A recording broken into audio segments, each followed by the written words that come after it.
We be live. Hello. Hello. Wait, is that annoying? We haven't asked that people. Like we do that every time, and maybe people like us so much they don't tell us how annoying we're being when we do that. Are we being annoying?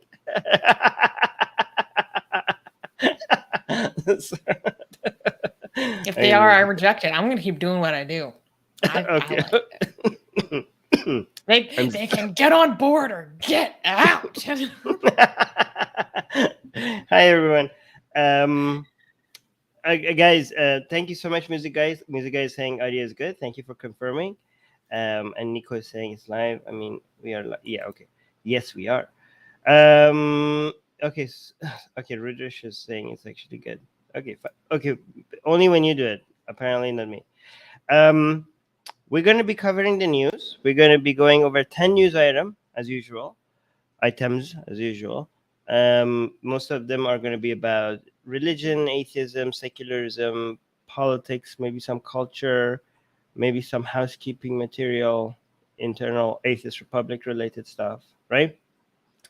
And yeah, so if you no, I was gonna say if you like this, like make sure you like the video, but no, just like the video, okay? We're here spending time with you.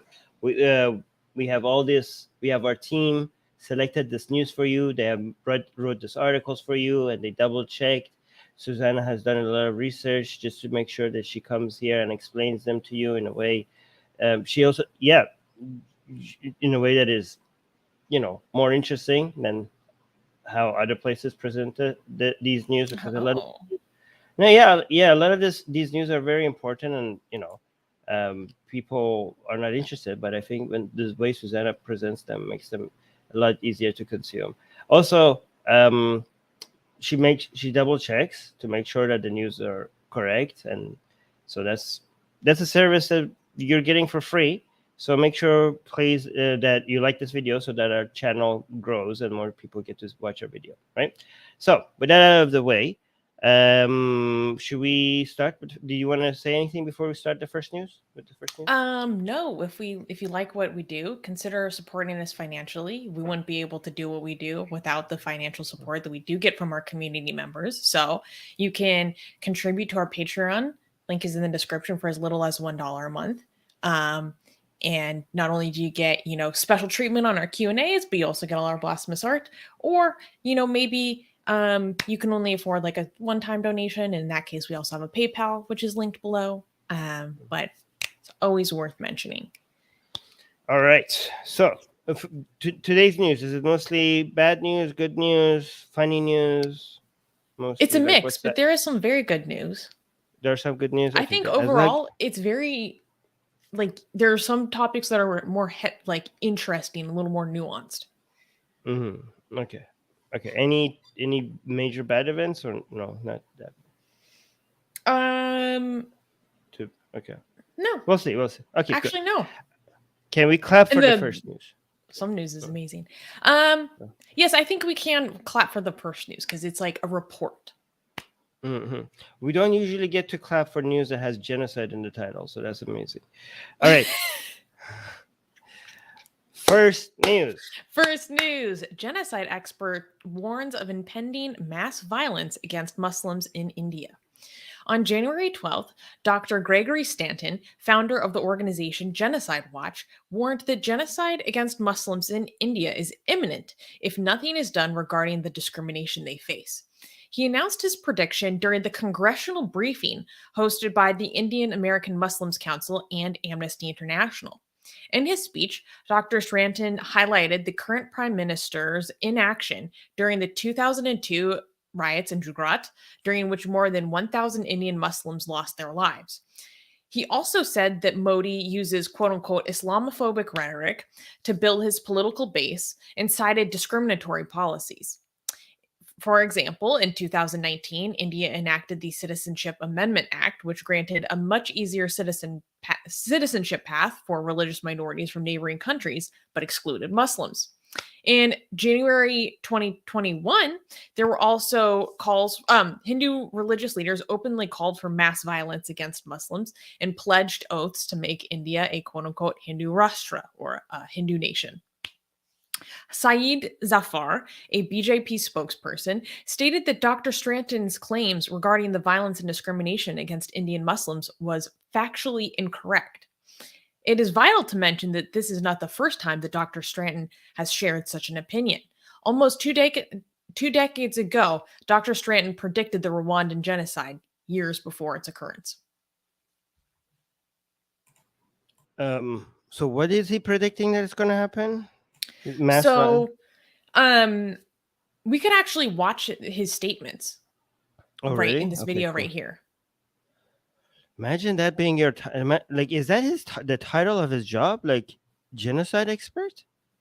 Well, this is what he's internationally known for. He is the founder of Genocide Watch, and he has Oh, wow.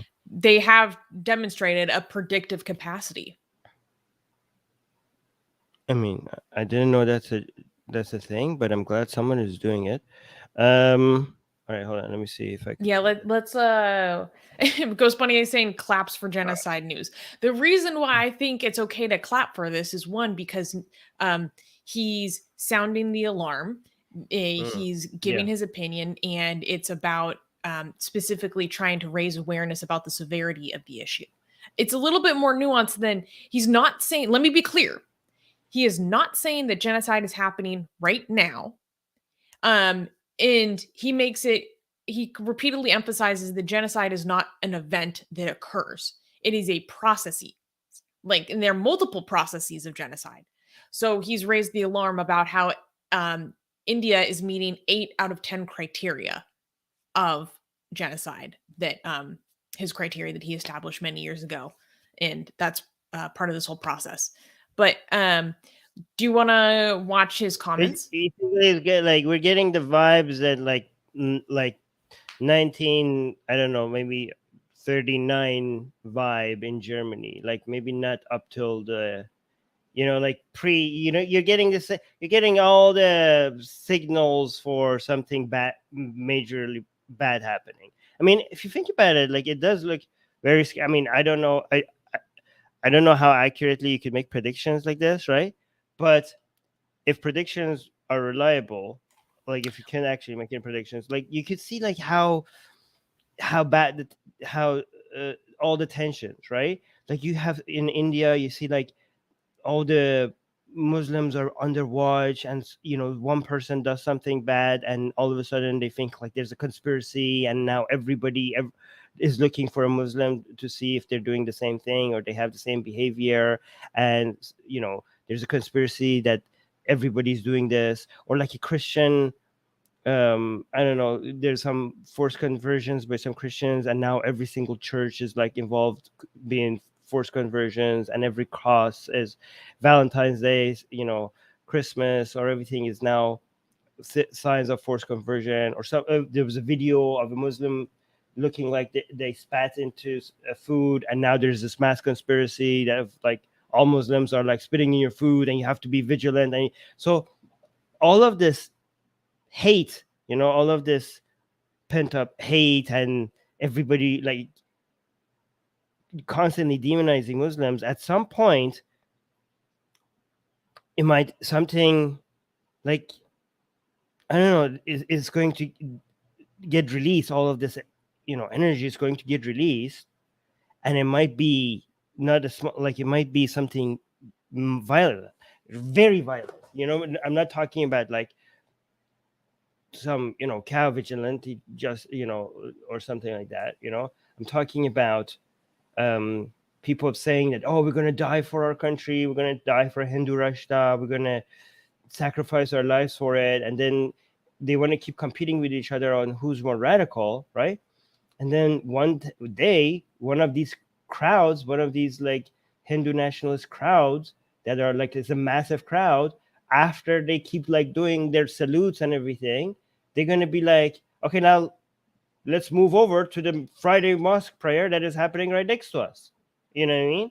Like, and imagine, like it will go beyond just like making threats, and like, let's carry out this. Let's show how much we did it, how much we're willing to sacrifice our lives for the sake of this Hindu Rashta, right? And then if they do something, and it would be the Islamic community in India. Okay, I mean, they have their own radicals, right? And they're gonna be like, okay, we need to respond. And it's could like, what could this like? Okay, I don't want to do the slippery slope fallacy. All right, I'm not saying this is gonna happen. Okay, I'm just saying like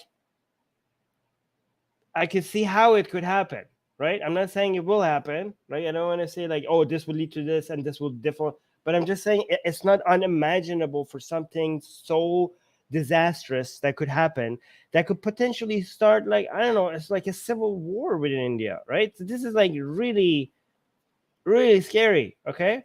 And then what? Oh, and then here's like, let's make it more scary. Okay, why not? Okay, let's scare the bejesus out of everybody. Okay, and then Pakistan could be like, hey, Muslims of India, like, why are you like, we need to protect Muslims in India. Okay, we're gonna come help our brethren and blah blah blah. Okay, and then I don't know, it's gonna be, and then oh, the Taliban, uh, Taliban, there's a lot of Islamic groups that want to get involved.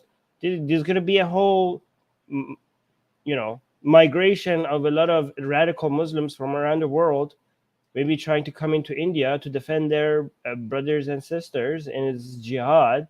And yeah, there you go. That's a recipe for a civil war or mass genocide, right? I think, Anyways, let's yeah. well, I want to elaborate on some things really quickly. What I thought was very interesting, because someone is talking about this interview he did with Karan Thapar. I watched that today, and he Mm. talks about how he makes it very clear that in his prediction, there he never says that this will come from the state. He is very clear in saying that I think this will come from fellow civilians. Yeah, yeah. And his predictions, or the organization Genocide Watch, their predictions in general are much more specific. So they're mostly predictive regarding Kashmir, and they point to a lot of the policies that have been affecting Kashmir recently, including the stripping of their autonomous status, as well as what's going on in Assam. And what's going on in Assam is very complicated, but it has to do with a lot of people who were refugees out of Bangladesh during the Bangladeshi Liberation War. And a lot of them are Muslims, and now their citizenship and status is being contested. And there's a lot of uh, mass detention centers that are happening in this area that are hugely problematic, as well as just the stripping of many Muslims' land ownership, or allowing them to be on that land. It's a little complicated. So I thought that was really worth mentioning. I thought it was very interesting, in particular, how he was talking about, like, I don't think that this is going to come from the government. I think that this will come from civilians. And he was very harsh on Modi, saying that he is culpable in his refusal to speak out, complete silence for over a month regarding these hate speeches that happened in Hardavar and Delhi. Yeah, I mean, but he doesn't want to lose his base. That's his base. Why would he come speak against that? Like, and like, why would I speak against hate speech? Hate speech is, hate is what my campaign is fueled on. What are you talking about, man? Anyways, like, let's listen to this. You have video? Did you see it going? In the meeting in Hardwar, and that has been used by the Indian government also against Muslims. It is polarization, which includes this anti-Muslim hatred, and it is the kind of preparation that we are seeing right now, where this dehumanization is being preached. So we're warning that genocide could very well happen in India. U.S. Holocaust Museum is right about that. One of the first genocides that I predicted way back in 1989 was in Rwanda, when I lived there. And I could see from the ID cards, where it identifies Tutsis and Hutus and Twa and so forth, that these cards could be used for genocide. And when I asked the president of the Supreme Court, who was a Hutu himself, couldn't you outlaw this, making these ID cards not have these ethnic identifications on them? He said, no, we don't have judicial review here. So you're going to have to talk to the president. So I got an appointment to talk to President Habyarimana. I went in, we talked. I said, you know, these ID cards could be used for genocide. At that point, and I said, you have to get this off of the cards. A sort of mask went down over his face because he didn't want to hear that. It turned out he was, of course, a leader of some of the genocidal massacres that had occurred earlier in that country. But as we left that meeting, I said, Mr. President, if you don't do something to prevent genocide in your country, there is going to be a genocide here within 5 years. That was in 1989. The genocide developed. The hate speech developed. All the early warning signs developed. And as we know, 800,000 Tutsis and other Rwandans were murdered in 1994. We cannot let that happen in India. Thank you. Wow. Well, one thing that I think is worth noting that I think people who might be critical of this sudden attention on him might say is that he's been making predictions about mass violence or genocide in India since around 2001 to 2002, around the time of the riots in Gujarat. So people might say, well, now they're just bringing up now because of, you know, the BJP's hold on the country. And so it's politically relevant and expedient to them at this time. But he's very clear in when he talks about when these predictions started out back in those riots, back in the early 2000s, who has been largely condemned and implicated in his complicity. Modi. So I think it's still relevant to bring those things up now. What I think is interesting, though, is he's not the only person or organization to bring up these concerns. So the Genocide Watch, his organization, doesn't use a statistical model when they're making these predictions, but the well, he already said it, so I might as well. The U.S. Holocaust Museum, they have a project called the Early Warning Project. And the Early Warning Project actually does do statistical analyses and statistical predictions. So they try to put a number on it. And recently, they ranked India as the number 2 country that is likely to experience mass killings.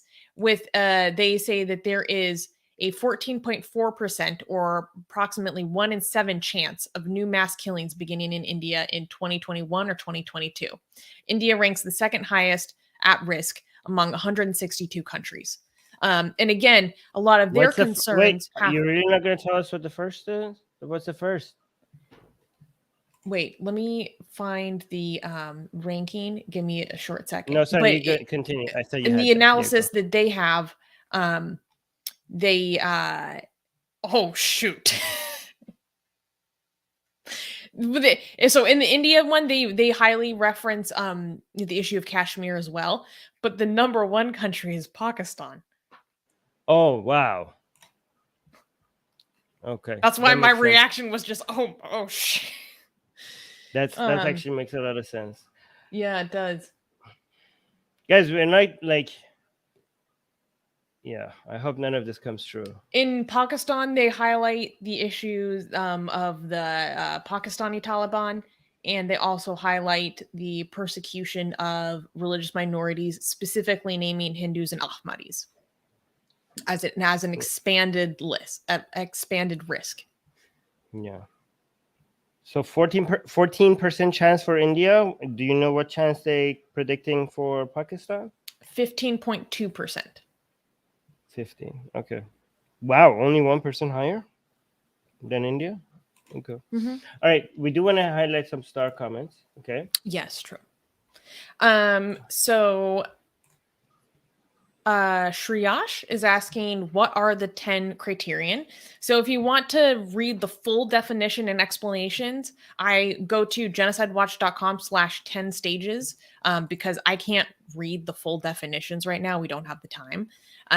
So the 10 stages are classification, symbolization, discrimination, dehumanization, organization, polarization, preparation, persecution, extermination, and denial. And some of these things, they're not necessarily linear, right? These are processes, not linear stages. So some of these things can be happening in tandem. Like he highlighted the role of denial as there is the risk of a country entering a situation like this. And it should be noted that it's not exclusively like India that gets these rankings. Like the US is listed, as having a risk for genocide by the same organization. So No chance. That was a different organization that actually lists it in a statistical model. Let me try to find All right, it. no, never mind. I want to highlight this one. Okay, go for it. All right. So Hindutva Susanna is saying, hey, Armin and Susanna, how should a Hindu react when a local Muslim openly supports Taliban and celebrate the death of India's chief defense of staff, tragic death, but no moderate Muslims are against it? Okay, Hindutva Susanna, I think like the way maybe the people like you who have a collective mindset, I think you don't understand. You're so fundamentally flawed in the way that you're thinking, and that's why when we keep like telling you why you're thinking, your mind just doesn't resonate with us who think on an individual basis, right? Like we keep like telling you and other people like not to treat Muslims like this or that or not, and then you're like, but they did this, but they did that, and you keep giving us examples of like things that have happened, and you think that's a justification for all these other for how you view Muslims or how Hindutva is supposed to be treating Muslims or how they're supposed to be looking at them, right? But instead of, I don't know, and we have constantly pointed out to you that we don't look at all of these people as one collective, right? But I think you just don't get it, right? Because people who are tribal, people who associate themselves like, oh, I'm Hindutva and these are Muslim, we're part of Hindutva and these are Muslims and we're just enemies or something like that. It seems like no matter how much we try to make them understand that we judge people on an individual basis rather than holding them collectively responsible, it just doesn't resonate with them. They just don't get it. They're so tribal that they see that action of one Muslim as a way to hate or be against or judge all of these Muslims together. Right? And the only time they get it when we're talking about is when we talk about members of their tribe, right? So, for example, Hindutva, here, let me make this easier for you to understand, okay? Because that's the only language you understand is by making it, give an example of your tribe, right? You know for a fact that there are Hindutva, all right, that has members of Hindutva that have done things that you do not endorse. You yourself here, I've seen, right? Like we highlighted some of these far right, like extremist, radical Hindutva that we highlighted here on the show. And you were like, oh, that's a fringe group of people. Oh, those are just like a few people, this and that, right? And you want to, when we show examples of Hindutva doing crazy things, you want to isolate that and be like, oh, that's just them. That's not, all Hindus or all Hindutva, okay? But when it comes to Muslims, all of a sudden you're like, look at this. You want to take an action of one Muslim, right? And you're bringing that up like on a new segment, right? That is about warning you about genocide against Muslims, right? So think about like the implications of what you're suggesting, right? You think like we are here condemning people that are threatening Muslims with violence and with discrimination, right? And You come here and you're like, you act like, well, what are we supposed to do? How are we supposed to behave? Look at this Muslim. Look at this example of this Muslim, that example of that Muslim, right?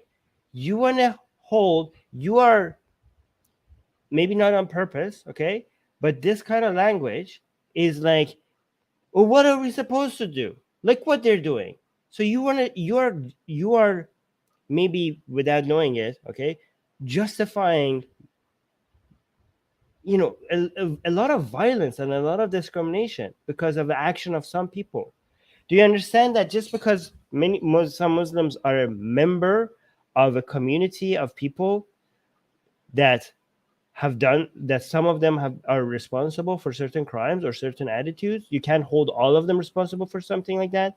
And when you say no modern Muslims are against it, okay,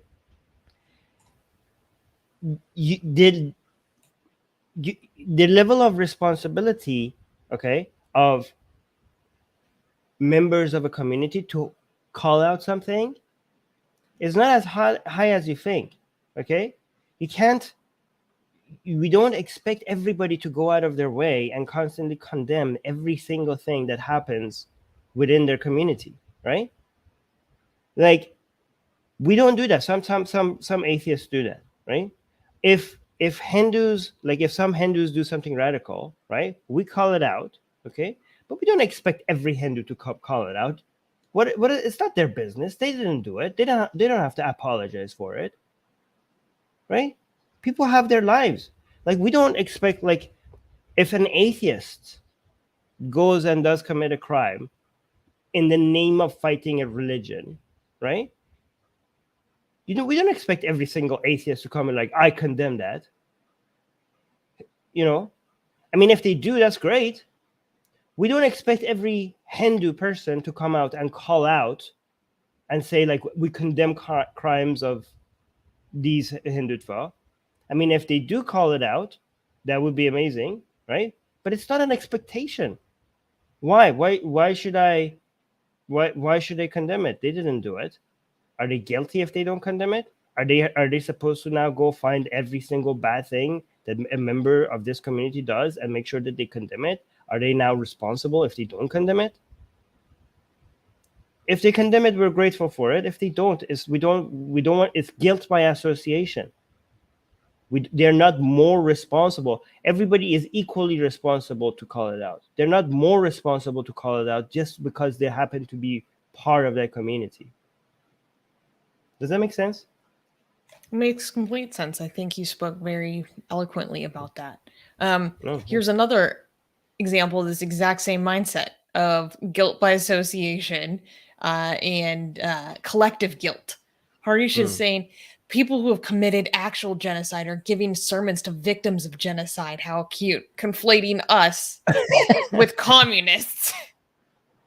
Wait, no, I thought he was like, Gregory Santon. Where is he from? I thought he was like, he's American.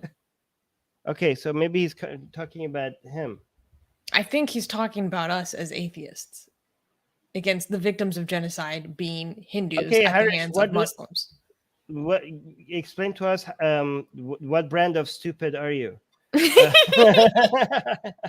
Are you blaming me and Susanna for genocide, or are you blaming Gregory for genocide? Susanna, the people demand answers. What brand of stupid are you? Harish, what brand of stupid are you? Tell us. What brand of stupid? Tell us. No, okay. But if it's us, I haven't committed genocide since a week at least. Right? So, I don't know. I've been sick lately. I've been under the weather. Okay, so I took the week off. I don't know. All right. Oh my god. I don't know about Susanna. She's white. They man. They do genocide every morning. Wait, what's that? All right. There's somebody in the live chat that's saying you get a genocide. You get a genocide. Wait, I want to know. Wait, where's that comment? The one highlighted. Anyways, I don't know why it's not showing up here. All right, I'm gonna put this over here. See if you want to highlight anything else in the comments while I bring up the next news. I just like Dee rolling her eyes.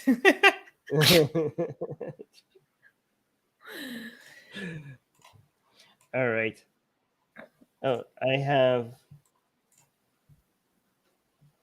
Oh, here's another comment. Amir is saying, my response to Hindu Susanna is the moderate Muslims often are scared to come out as the community is hostile. So welcome the Muslim together, make it safe. Yeah. Oh, actually, that's one thing else I want to add to that is like if we want to blame any individual Muslim, and when we say blame, not like blame as in they're responsible for they are responsible for violence or that they deserve discrimination for it. They just if we want to call out, if we want to condemn, and not just a Muslim, anybody, okay? No, not condemn. If we want to call out anybody, is not the people who are not condemning the violence or condemning. We want to call out the people who make excuses for it, right? So, for example, among Muslim moderates, if there's a Muslim moderate that doesn't say anything, I mean, Muslim moderates, I mean, they have lives. They're not like they have a career, they have family, they have jobs. They're not going to sit and like, let me see what, like, imagine it like you're a Muslim moderate. They're like, okay, I have to do my duty as a Muslim moderate today, and I'm going to go online and check what Muslims have been up to lately. Like, ooh, that's horrible. Okay, I have to condemn that on Facebook. Okay, what else? Or like, this happened in Somalia. Okay, let me make a Facebook post on that. I condemn this as well. What else? Oh, okay, that happened in Afghanistan. Okay, I have to do this. This is my responsibility as a moderate Muslim. I condemn Taliban hitting that woman in the street of Kabul. Oh my God, this list is like, okay, so like this is a very long list. It's a very long list. Like, I maybe have to like, yeah. So imagine that being the responsibility of every mother Muslim. Okay, so we don't have that expectation. But if a mother Muslim comes and makes excuses for, I don't know, Taliban, being abusive to women in Kabul or something like that, okay, then we're like, okay, that's like, no, yeah, we're gonna call that out. Okay, we're gonna call it out. We're not gonna condemn silence, but we will condemn making excuses for it. And by calling out again, that doesn't mean that they deserve anything bad happening to them. We're just like, hey, that's bad. That's not good. That's all. Okay. And again, if we do call it out, it's not because they're a moderate Muslim. Anybody else who was also making excuses for Taliban, I don't know, like, we would like their being a moderate Muslim has nothing to do with the fact that we're calling it out. Okay, it's the ideas that they're spreading is how nonsensical what they're saying is, that makes we're just judging it based on the merits of the argument or lack thereof. Okay, we don't check your identity, we don't check your association before we decide whether what you're saying makes sense or not. Anyway.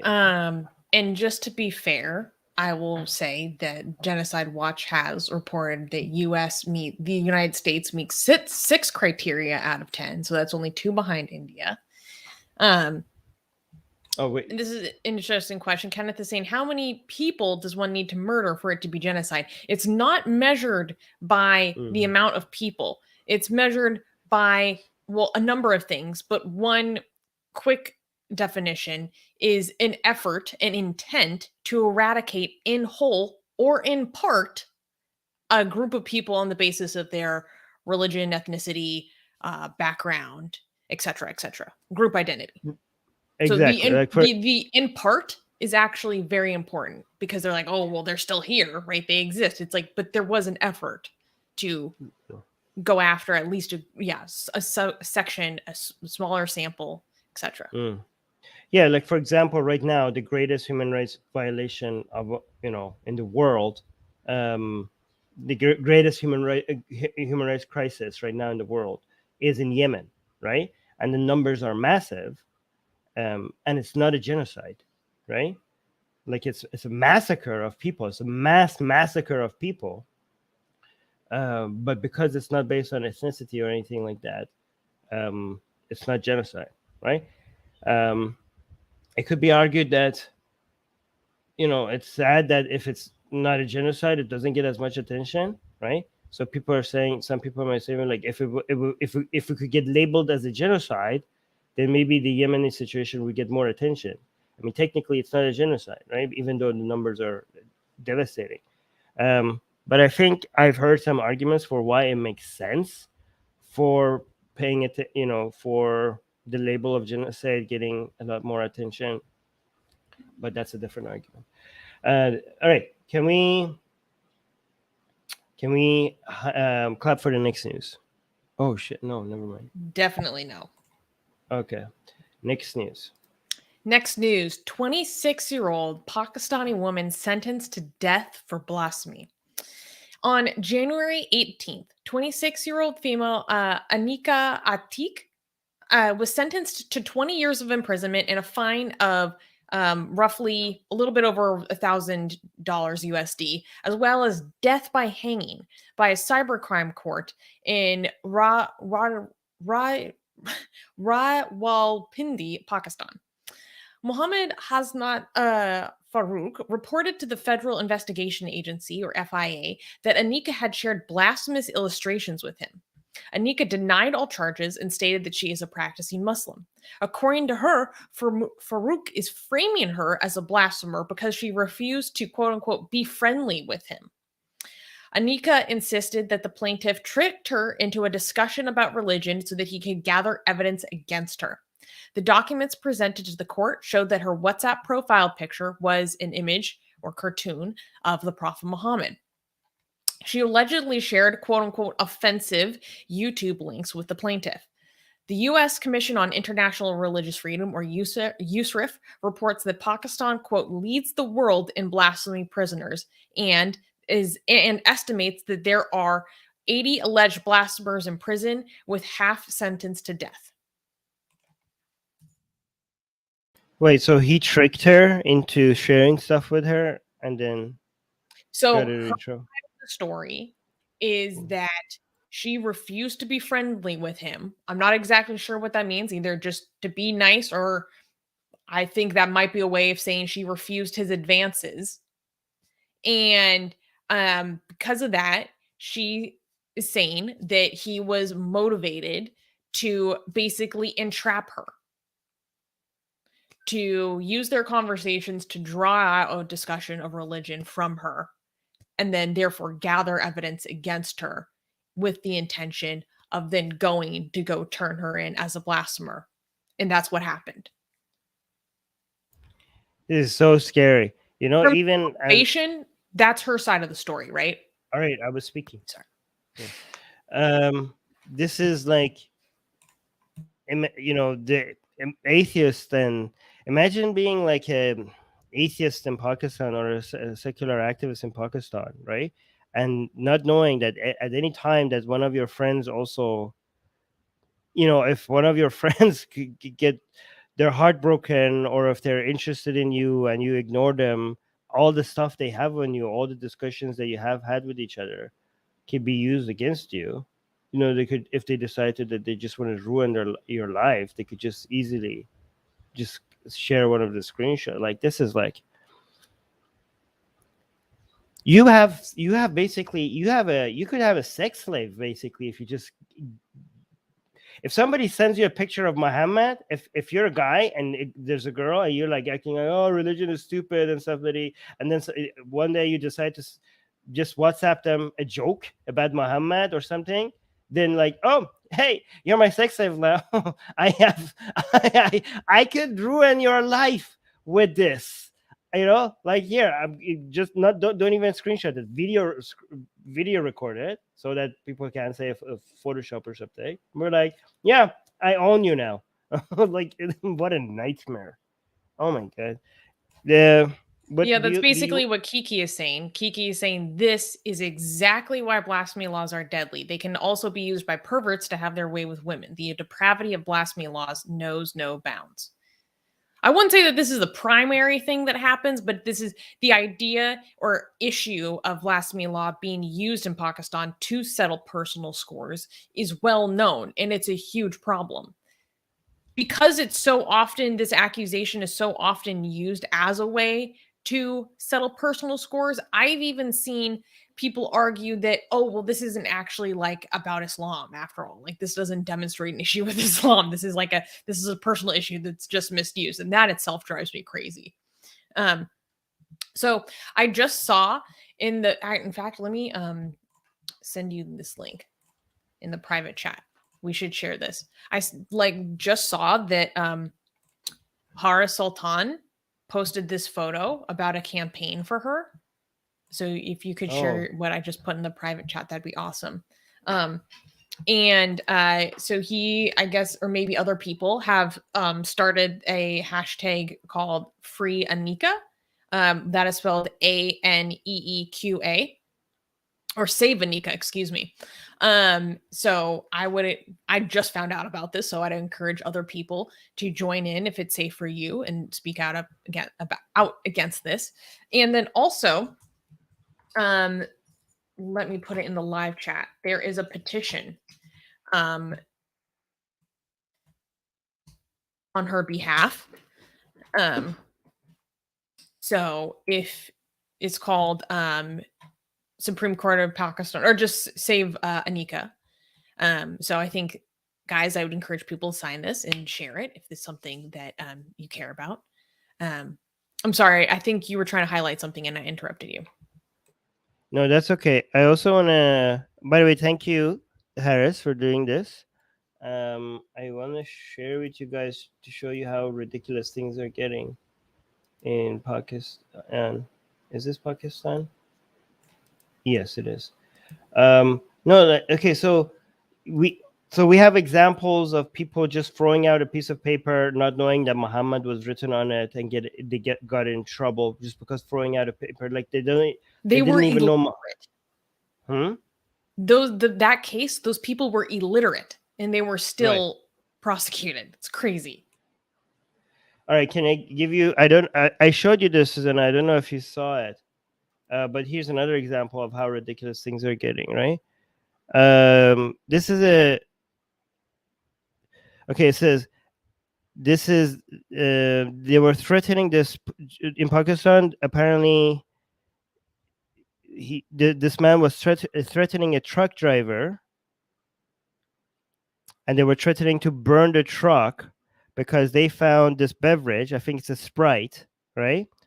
And in the Sprite, the QR code, the QR code of the Sprite looks like it has Muhammad written on it, right? Hold on, hold on. Pepsi or 7-Up or Dew mein? Okay, this is 7-Up. Okay, actually, you can see right there. You see the QR code? Unmute yourself. Wait. What? So this is a QR code on 7-Up, right? So this part of the QR code looks like it says Muhammad right here. It does? Yeah. Right. So Rajesh is laughing. Yeah. So now secularizing, no way.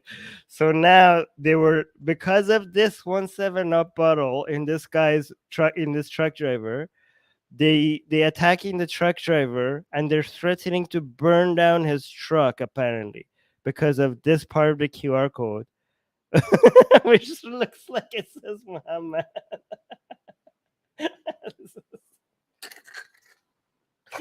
Oh my god. All right. That's so crazy. Yeah. Wait, was it when they were threatening to burn down his truck? That's so stupid. Like, he doesn't control what's goes on these. I'm sorry. I actually start saying these things as if people think about them, and then I hear myself and I'm like, Susanna, they don't think about it. Like, so just shut up, girl. They don't think. Like, I think what you need is for safety reasons, there needs to be an app, right?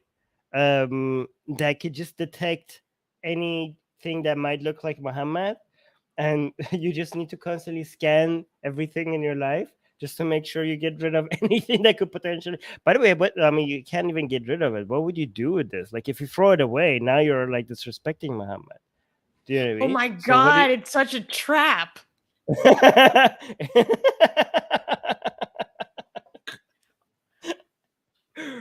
You know what? I think you could. Hey, I have an idea for India on how to attack Pakistan without any casualties. Okay, just write in biodegradable papers, right? Because I don't want this to be like a pollution thing. Okay, just I don't want to say bomb because people might get the wrong impression. Just take like warplanes and just throw machete paper all over Pakistan with small little Muhammads written everywhere. What is machete paper? No, what did I say? Machete paper? What did I say? Paper mache. That's what you meant. Paper mache. I think. Okay, I don't know what that. Machetes are weapons. You said Sorry. this was peaceful.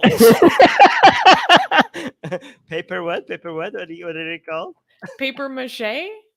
Mache? Is it? I don't know. It's spelled, I think, M-A-C-H-E. Oh, I thought it was mache.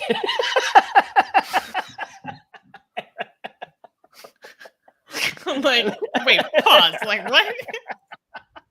Yeah, this is peaceful. No, guys, YouTube.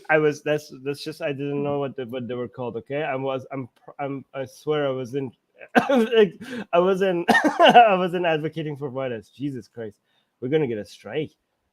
So you want a flyer dropping campaign, but yes. What would the flyer dropping campaign do? No, not flyer. It would be small pieces of paper, so it would be so hard to get rid of, right? So then it would be all over the floor and everywhere, right? And people can't even walk properly, right? Because they can't like step. Little Muhammads are going to be everywhere, right? And you can't clean the streets, right? You can't do anything because you're going to be like cleaning Muhammads everywhere, right? And what are the things called that you like? What are those things like for parties, like colorful little pieces of paper come out? Oh, confetti. Confetti poppers. Yes. You could just be like, make Muhammad versions of them as a weapon, right? And you just like poop Muhammad, like Muhammad in your face, Muhammad everywhere, right? Like, yeah, Indian soldiers just need to have like, what is it called again? Yeah, confetti. Yeah, confetti paper. Instead of bringing like guns or something, they should just have that, right? Just you could invade Pakistan overnight like that. Just like throw that everywhere. Oh, and put Muhammad on your clothes as armor for Indian soldiers. Just write Muhammad on you. You might be onto something. My fear is that they would whip out the nukes on whichever country organized such a campaign. India just put Muhammad everywhere in India. That would be defended. And if the Muslims want to do the same thing, that would be very difficult because the Muslims, to defend themselves from India, they have to have cows, right? Imagine like how that's very heavy, right? Like imagine Pakistani soldiers have to have like a little baby cow carrying around their back just to defend themselves, but the Indian soldiers, they just need to be able to ride Muhammad. Like they have an advantage. It reminds me of when they would use a trebuchet to throw cows like over castle walls. They did? Like that's what they could do. Yeah. What would you do? What would the Indian army do? Try to catch them midair so that they're safe? Maybe. I don't know. That should be a movie. There should be a movie where Pakistan is like throwing cows into India, and then India is like all the scientists and the military generals, they come up with this technology and they do these planes that have a net in the middle, and they just catch the cows midair and they save them. I think what was different in the medieval times is I believe that they would throw like dead animals though to spread disease over the walls, the castle walls. Okay, they catch them and they cure them. They take them to cow hospitals. I think there are cow hospitals in India. Oh yeah, you're right. You're right. I remember Katie telling me about how there's like all this money. There's more money dedicated to like these cow welfare agencies than like maternal health. Don't quote me on that. I can't remember exactly. Oh, here's an idea. One last idea. Okay, cow vigilantes in India. Okay, if you want to save the cows, right? Just go ride Muhammad on them. Like, yeah, there we go. Just go ride Muhammad on every cow. Imagine like this becoming a thing, and then you can't tell the difference because Hindutva has like they have Muhammad written everywhere. They're having flags and clothing with Muhammad, and we're like, wait, are you Muslims? Or are you Hindus? Like, no, we don't like Muhammad. This is just a defense tactic. That's what would be confusing. I'm like, oh, what? You're a Muslim? Like, no, I'm not a Muslim. I'm not a Muslim. How dare you? Like, but you have Muhammad written all over your clothes. Like, we're just trying to protect ourselves, okay? Oh my god. Moral of the story, guys, is that the situation in Pakistan is very severe with the blasphemy issues, and something I care about a lot. So please sign that petition that I posted in the chat earlier. I'll post it again, and I need to investigate this little campaign that I just spotted with Horace, but also hashtag free Anika. It's so crazy to think about, like, she's my age, like to have her life like upended like that, like over something so little, over something I do on a nearly daily basis, you know, it disturbs me. I mean, she wasn't even trying to be an activist or anything like that. She didn't even sign up for it. Like, some people are like, oh, don't take the risk. This is the consequences of taking a risk like this. And she wasn't even signing up for taking a risk like this. She was just having a private conversation with someone. And I can't tell you how many people have reached, like, young atheists have reached out to me in Pakistan, and they're like, I'm losing my mind. Because, like, and it's highlighted, well, one, the situation with the lynching that happened with Pragantha Kumara was really bad, and I got a lot of people reaching out to me because of that.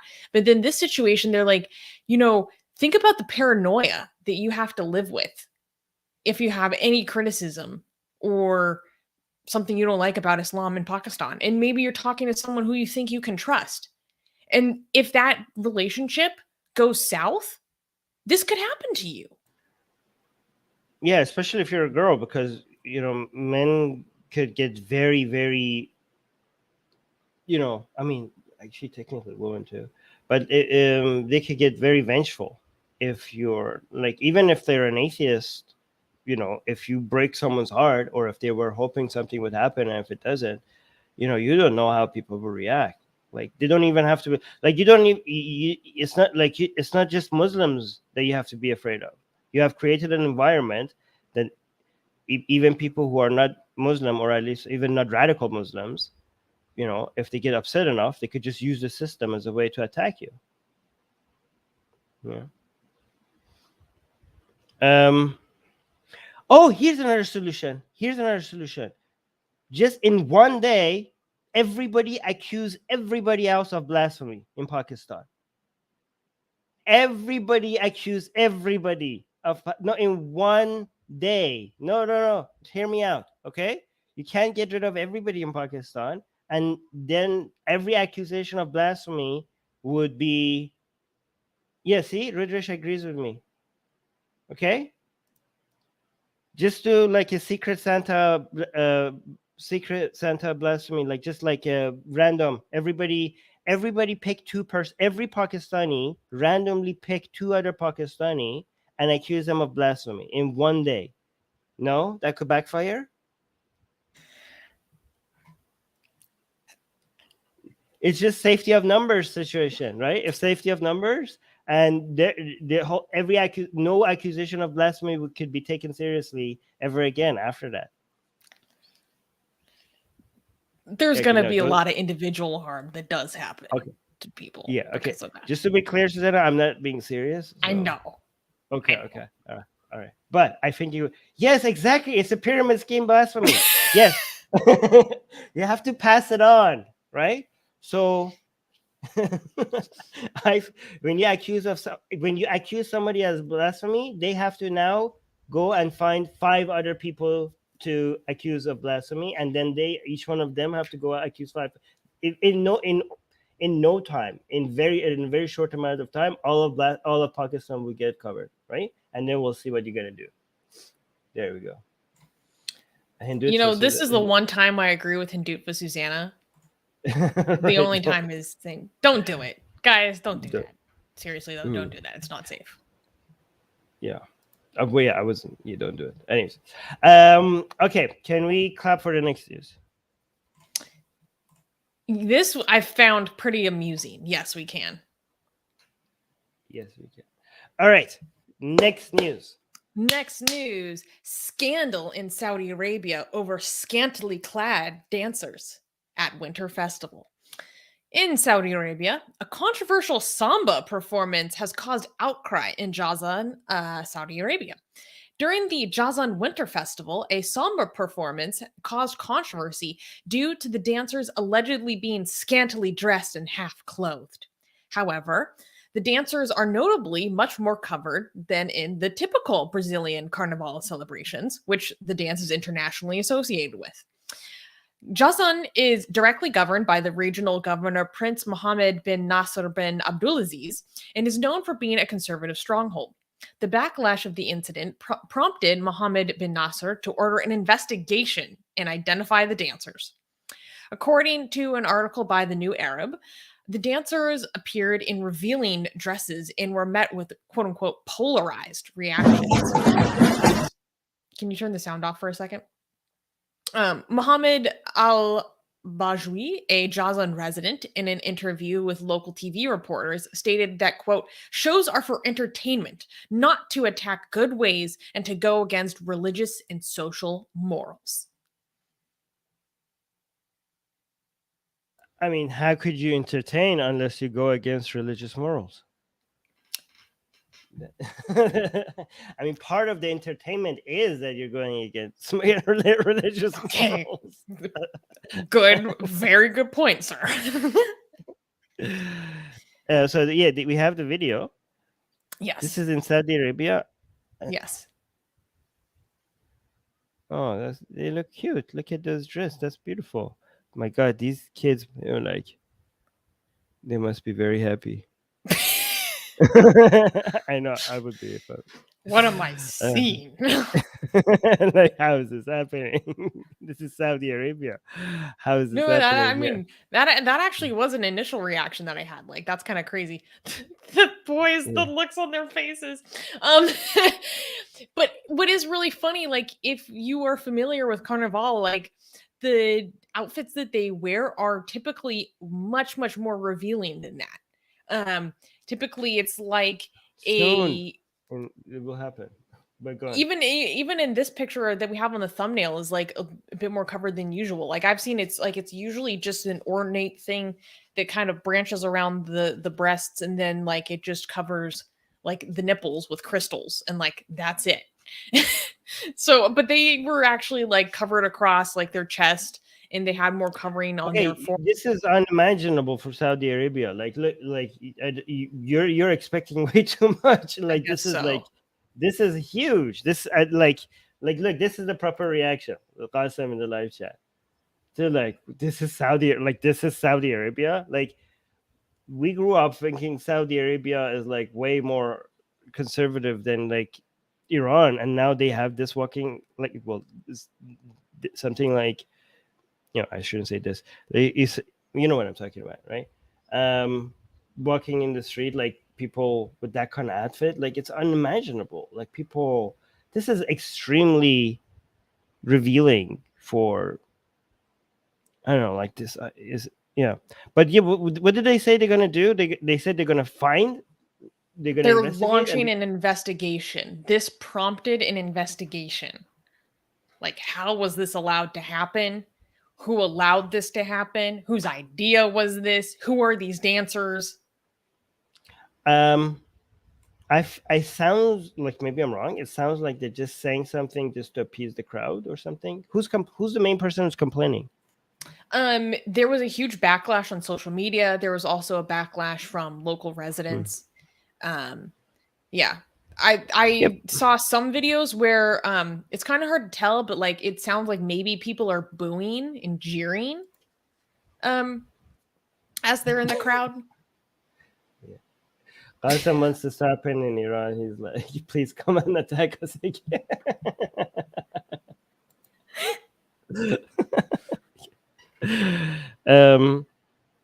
No, but people like, look, the people are celebrating it. The people in the street are having fun with it. Look, this is conservative.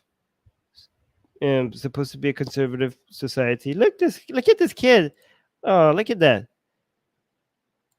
Like, how could you be against this? Oh, I can't make it bigger for some reason. Look at this kid. Hold on. Let me put the music.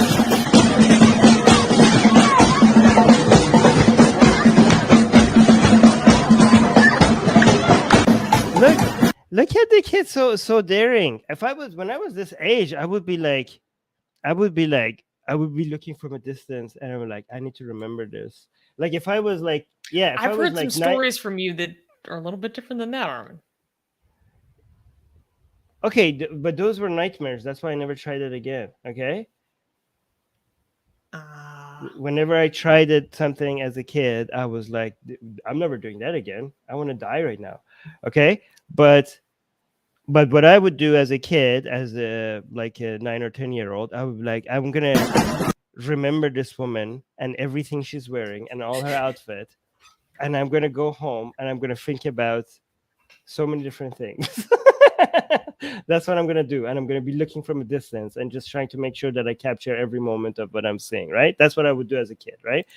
But these kids, I mean, they have been growing up in a very conservative environment, and the first time like something like this is happening in their backyard, they're just showing up and they're high-fiving the woman. Do you see that? Why can't I make this tweet bigger? I don't understand. I want to. Okay, yeah, it doesn't give me full screen. Look at this kid. Like, high five me. That was pretty cool. That's pretty. I'm glad they're having fun with it. That's pretty nice. You're like, I just saw a young man have a formative sexual memory. True. And I say, good day to you, sir. Secular rarities turn on. I mean, what do you think about all the backlash, though? When that makes it even more fun. Yeah, like the butt hurt, bring it on. Yeah, but I think it's interesting to think about this in terms of like this big push for modernization by MBS, obviously to cover up the worst things that he does. You know, not the least of which is the situation in Yemen. But then how the actual people there are like, whoa, whoa, whoa, whoa. Yeah, well, we talked about this. We know that all of this is a push for covering the crimes committed by Mohammed bin Salman, right? And we want to make sure that we don't ever congratulate the officials in Saudi Arabia for letting these reforms happen, right? But that's not mutually exclusive for being happy that it is happening. Do you know what I mean? It's kind of like I don't know, your kidnapper, right? Let's say somebody has kidnapped you, and treating you really badly in their basement, right? And you didn't get to you weren't getting food and water before, but now all of a sudden your kidnapper is deciding to give you more food and more water, right? So we could be happy for the victim that they have now more access to food and water, but we're never going to congratulate the kidnapper. We're like, oh, thank you so much. This is fantastic. This is a great person, right? For doing this thing, right? So we could at the same time be happy that the environment is becoming less conservative, and the fact that people get to enjoy life in Saudi Arabia more than before. We could be happy for them without giving credit to the officials for it, without congratulating them, without thanking them, and without us ignoring their crimes and letting them distract away from that, right? And you did good thing you brought that up right now, right? So every time we talk about how Saudi Arabia is becoming more moderate, or like their rules are becoming less restrictive, we actually remind people about Yemen and the war crimes that Mohammed bin Salman is responsible for. So not only it's not working to cover it, it's actually for us, it's a way for us to remind everybody that Mohammed bin Salman, more than anyone else in the world, is responsible for the greatest humanitarian crisis of our time, and the pain and the misery and the war crimes that he's inflicting on the innocent civilians in Yemen, right? And yeah, and also for anybody who says like, well, other countries are responsible for. Yes, you're an idiot, because I didn't say he's solely responsible for. I said he's more than anybody responsible. I said more. Okay, so maybe pay attention, right? Oh, this is nice. Rudresh is saying Armin's Yemen rant opened my eyes. I was simping for MBS for too long. Aw, thank you, Rudresh. Thank you. I think it's good to hear that, because this is that's an issue that you in particular are extremely passionate about. And like during that rant, you're like, why do I even care? Like, not why do I care? Why do I bother? Like, it's not going to make a difference. But yeah, but also like people think that just because I'm talking like just that I'm not happy for the Saudi people if they're living under less strict rules because of Yemen. No, we could be, again, you could be happy for them, right? Just don't sim for MBS. Yeah, but thank you, Rudrish. I'm glad that it has an impact. So even if it's small, it's good. It's something. It's something, right? Did you want to add anything before we bring in the next news? No. Okay. Can we clap for the next news? Sure. All right. Next news. Next news. French Senate moves to ban hijab in sports competitions. On January 19th, the French Senate voted in favor of banning religious veils in sporting events.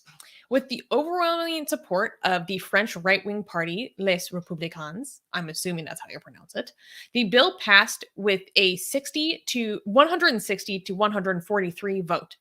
The amendment specifically prohibits clothing of quote-unquote conspicuous religious symbols in sports competitions. However, the bill's text does clearly state that the amendment aims to ban, quote, the wearing of the veil in sports competitions. The senators in favor of the bill asserted that headscarves could put athletes' safety at risk, and religious differences need to be put away when playing in the field. Les Hijabis, or aka translation, the Hijabis, a group of headscarf-wearing soccer players, have been campaigning against the ban of women from wearing headscarves in official matches. Now their focus is on the bill passed by the French Senate. Many are curious to see the outcome of this bill when France will host the next Summer Olympics in 2024. So, before we get into this isn't passed into law yet. This still has to go through a process. So there's still an extra step where this could be thrown out entirely. But this is moving closer to having this happen. Does this make sense to you? This makes no sense to me. I was going to say, most of this makes no sense to me. So I was thinking about this carefully. In terms of being consistent and in line with France's laïcité and commitment to secularism, I was thinking if this was saying that you're not allowed to have religious symbols while being in a sports competition that represents France, that would make sense to me with the values of the French Republic. But I was reading to figure out, is this only when you are representing France as a nation in the field of sports, or is it all competitions? Sports? And on all the sources I was looking at, it seems like it's just sports. Just private sports, like not even like nothing to do with the government. The government is like, you can't wear this when you're like playing soccer. In a competition setting, that was the way that I interpreted it. And the government, like, it's a private, like, it has nothing to do with the government. It's a private, like, a match, and the government is like, you can't wear a hijab because of safety issue. How is the hijab? How is a headscarf? How is a hijab a safety issue? Okay. Okay, there's two different. First of all, okay, I don't understand. There's two different reasoning given here, right? Like no religious symbols. If it's no religious symbol thing, it's a private match. It has nothing to do with the government. They're just people playing soccer. What is it? How is this your business, government, to tell us what to wear when we're playing sports? One, two, safe. How is it a safety issue? So I was thinking about this because that also seemed ludicrous to me. I was like, how is this a safety issue? Well, okay. If it is a head scarf, like a literal scarf, depending on there's a risk of strangulation, or there's a risk of the scarf falling off and then being interfering with other athletes, like when maybe has causing somebody tripping, been breaking an ankle strangled or from their something. hijab? Has anybody ever been strangled from their hijab while they're playing sports? I don't know, but even if we grant that, that's one form of hijab. I've seen the kinds that are like, just a little, almost like a ski mask that you just like a gaiter that you pull over your face, and it's just like right there. That's just like a little jersey tube, right? That's not gonna strangle you the same way. That's not gonna fall off and cause injury to other players. So can you just imagine? No. Can you just imagine, like in the middle of a soccer field, a woman like just be like, "I'm dying," and people are surrounded, like, "My hijab is killing me," and like I shoot the ball in this wrong way, and now my hijab is wrapped around my neck in such a way, and now I'm dying because of this. The French government was right. Like, we shouldn't have done this.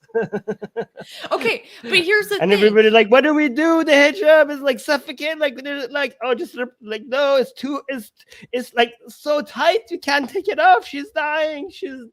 Like, oh my god, what the hell? What are you talking? This makes no sense. It is pretty extreme.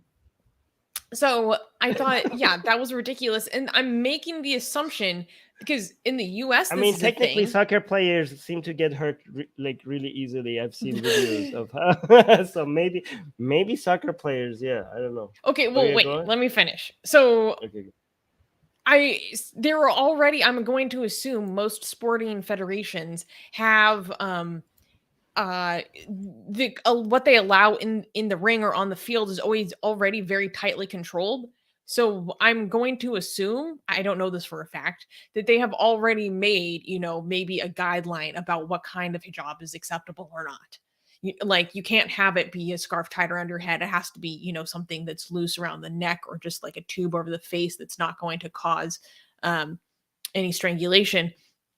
So I was like, that shouldn't be a factor when dealing with this bill. That's like to me, that seems like just patent BS. Like, oh, we're concerned about the danger of it. It's like, are you really? The fact that it does explicitly name the veil in the bill is very telling, obviously. And I'm curious about what efforts would be taken against other religious symbols. They say it's not allowed, but what if someone has like a tattoo of a crucifix like on their body in a place that's visible outside of uniform? What are you going to do? But I mean, I don't understand. This is like, these are people just people playing sports. Like, this is not a domain where the government could come just tell people what to wear. Like, it's such an overreach.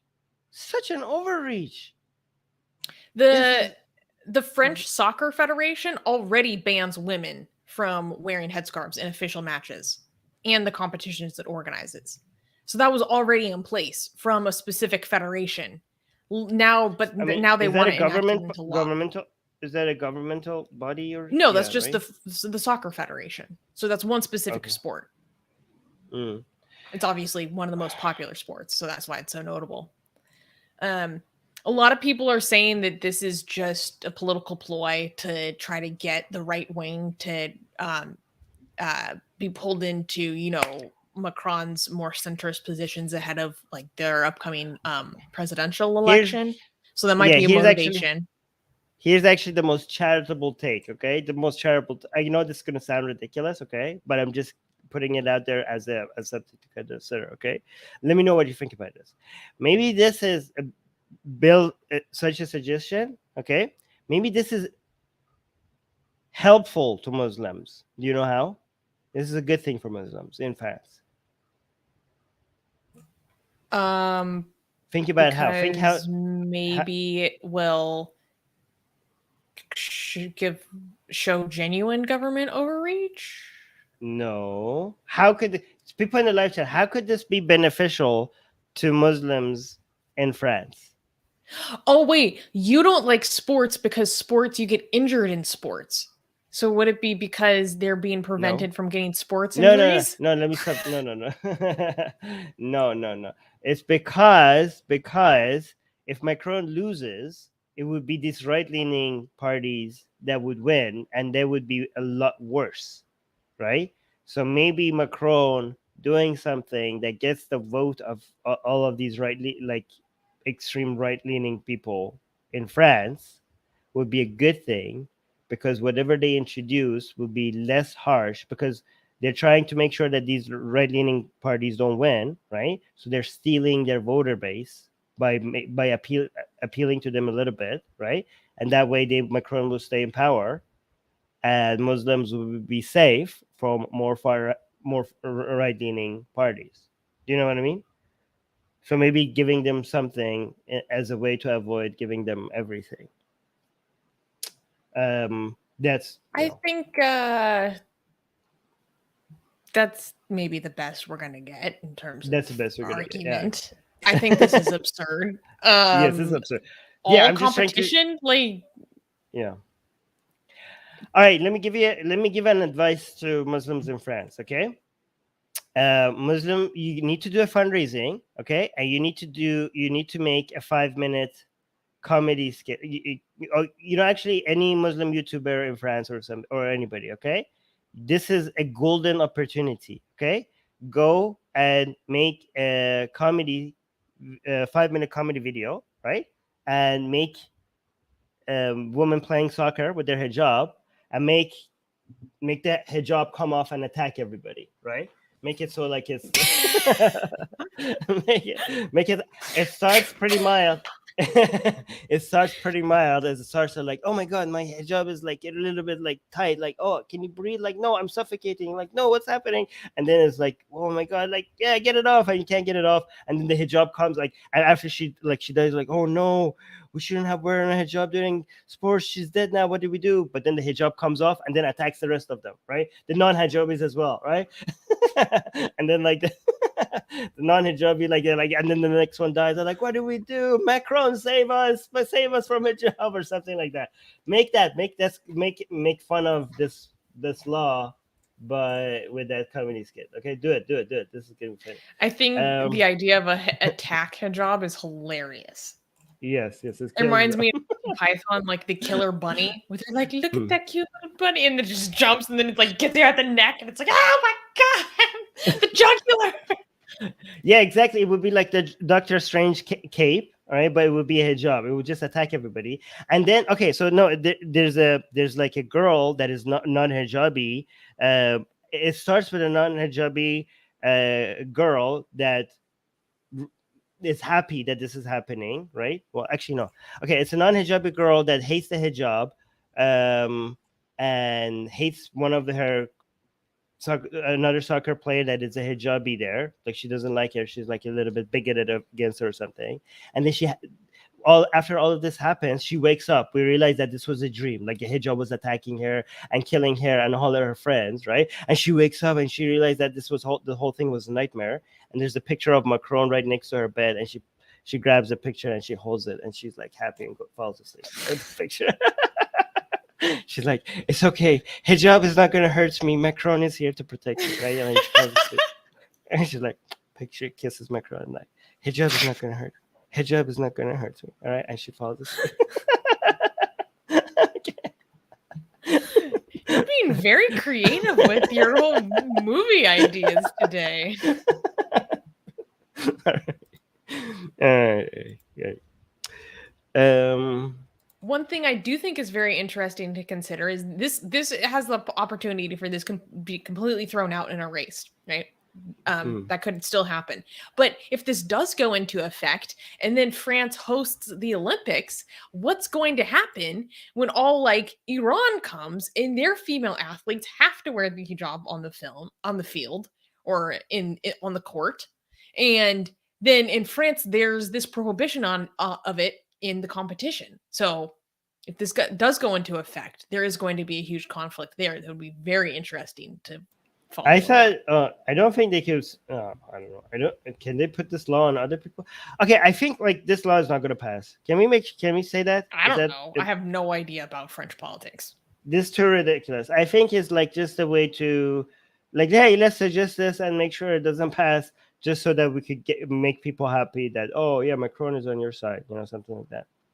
Hopefully, this is just a PR stunt and it's not a serious suggestion. I mean, it's still bad, even as a PR stunt. That's horrible that this gets even offered. But let's see. Hopefully, it doesn't get passed. Anyways, can we clap for the next news? Yes, we can. Next news. Militant Hindu leader arrested for inciting violence against Muslims. On January 17th, Yati Narsingh Anand, a notoriously hateful Hindu priest, was arrested and sent to 2 weeks of judicial custody related to 2 cases against him. Yati was a significant participant in the Hindu nationalist event recently held at Haridwar that gained international attention for the open calls for genocide against non-Hindus. India's Supreme Court had previously announced a petition to seek the prosecution of several Hindu leaders for making the highly inflamed speeches against Muslims during the hateful events back in December.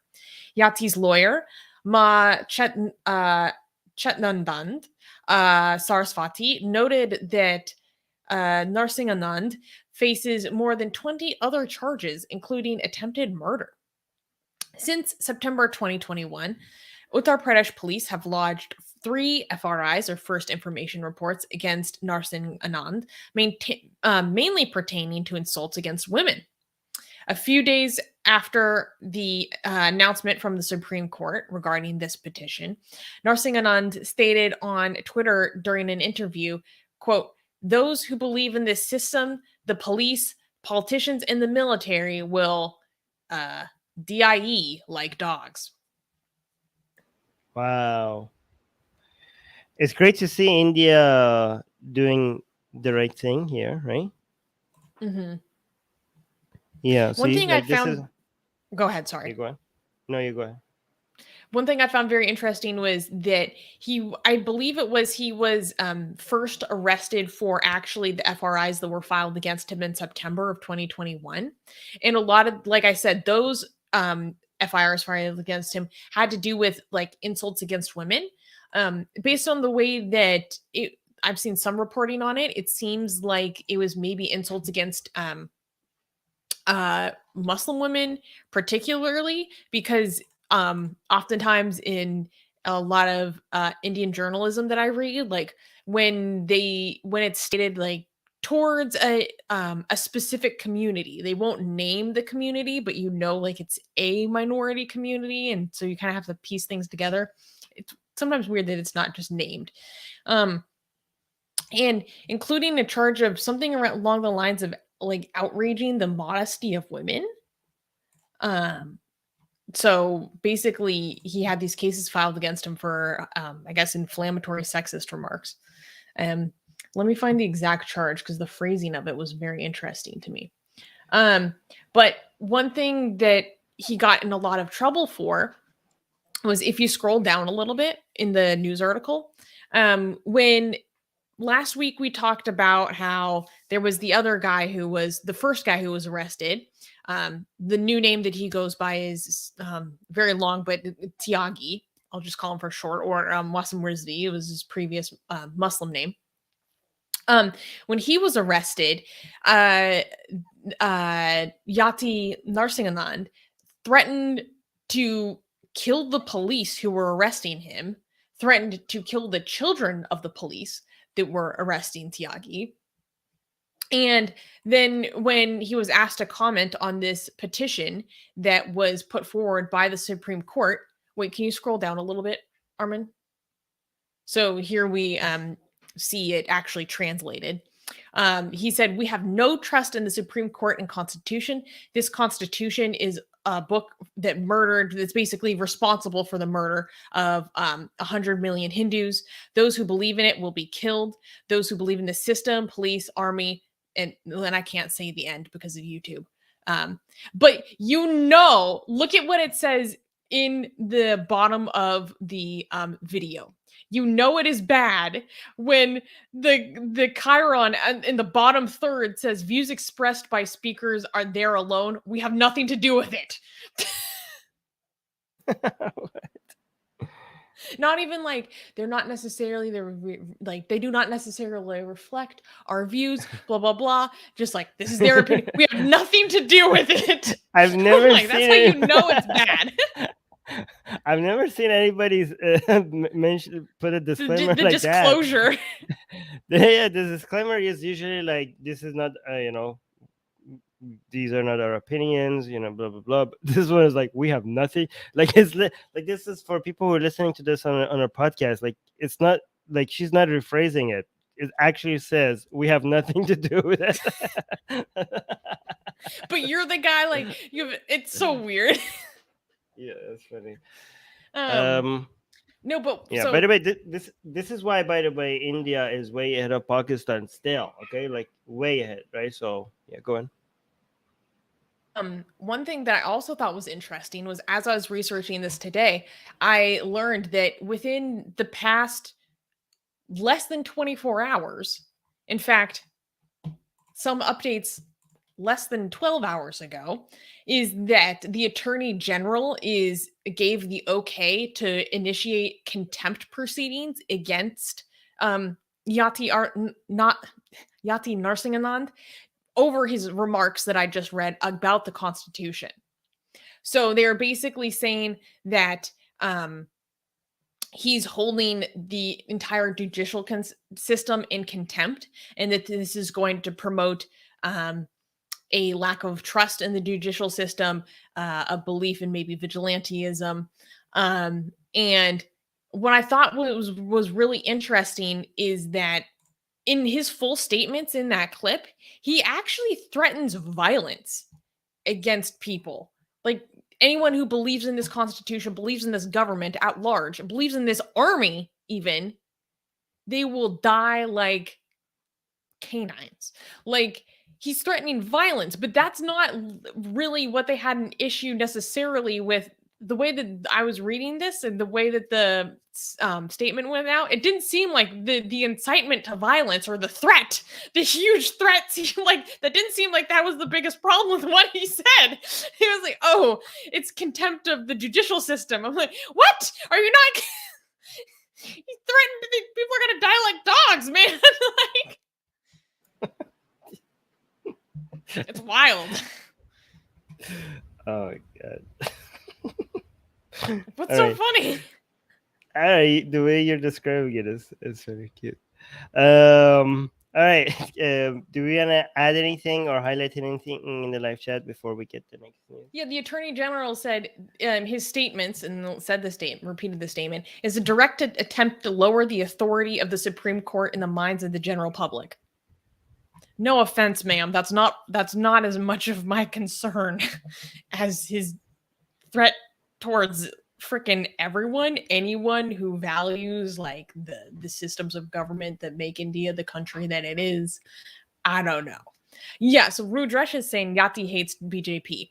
So this is it. So this is kind of also a split. I don't know if Yati would be specifically called trad. So I've been studying recently the split in India between the trads and raitas. And so a trad is basically, think of it kind of as an equivalent to the Indian alt-right, like a groyper, like the worst of the worst. Like the trads are the ones who often come out after us. And then the raitas, as they call them, that's kind of a way of saying like righter, like right-winger, are supposed to be more of the normie kind of BJP supporters, who I still have an issue with because the BJP is freaking horrible. But they don't have the same vitriolic and just the level of outright bigotry or bigotry for fun that the trads have, there's a very big distinction there. So Yati is much more into the extremism of being super trad. I don't think he uses the same tactics they do online or whatever. But that's one thing that I've been reading about is people are saying, you know, like he is the one who's really behind things, that Modi is too soft on Muslims, that Modi actually empowers Muslims in all these ways that is destructive. Like, or they go after Modi for his other backwards caste status, like for being lower Right. caste, basically. We do need to move on, but let's just a few more comments. I get this one. Sorry. And then, So D is saying, OMG, trads and chads, I can't keep up. this one. And yeah, Rudresh is saying trads said Modi shouldn't have inaugurated the Ram temple because he's OBC. Oh my God. So they're saying he's too low caste to inaugurate the temple that's for the birthplace of Lord Ram. Wow. Unbelievable. That's interesting. This one. Adhinav is saying trads and rightas are the same in core principles, like the pro-Islamic Iranians and the pro-Persian Iranians. What? I don't know if okay, that makes sense. that's not entirely equivalent. I kind of Yeah. see what you're saying. It's I don't think that makes sense. Yeah.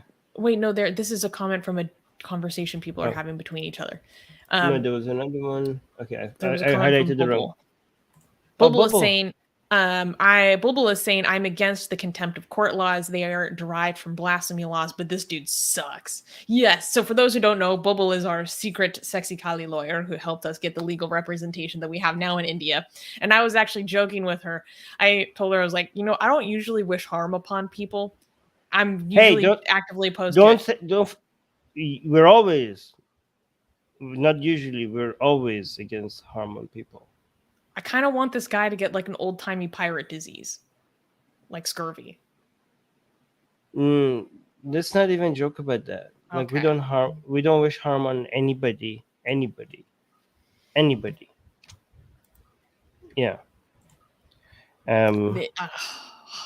That is my principle. This Yati guy is seriously testing me.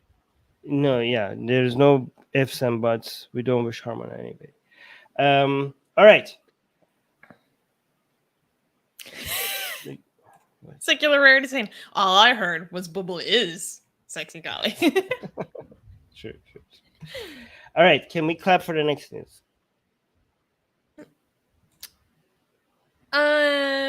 Yes, it's not the end of the world. All right, next news. Controversy in India as Hijabi students barred from classes. On January 17th, 6 students of the government women's pre-university college in Karnataka, India, were once again denied entry into their classrooms for wearing hijab. A Twitter post showing the 6 girls attempting to study while barred from their classroom went viral. The girls have not been allowed to join their classes since December 31st, 2021. The students also reported that they are not allowed to speak Urdu, Bari, which is a Dravidian language spoken by Muslims in the state, or Arabic within the school's premises. Yashpal Survana,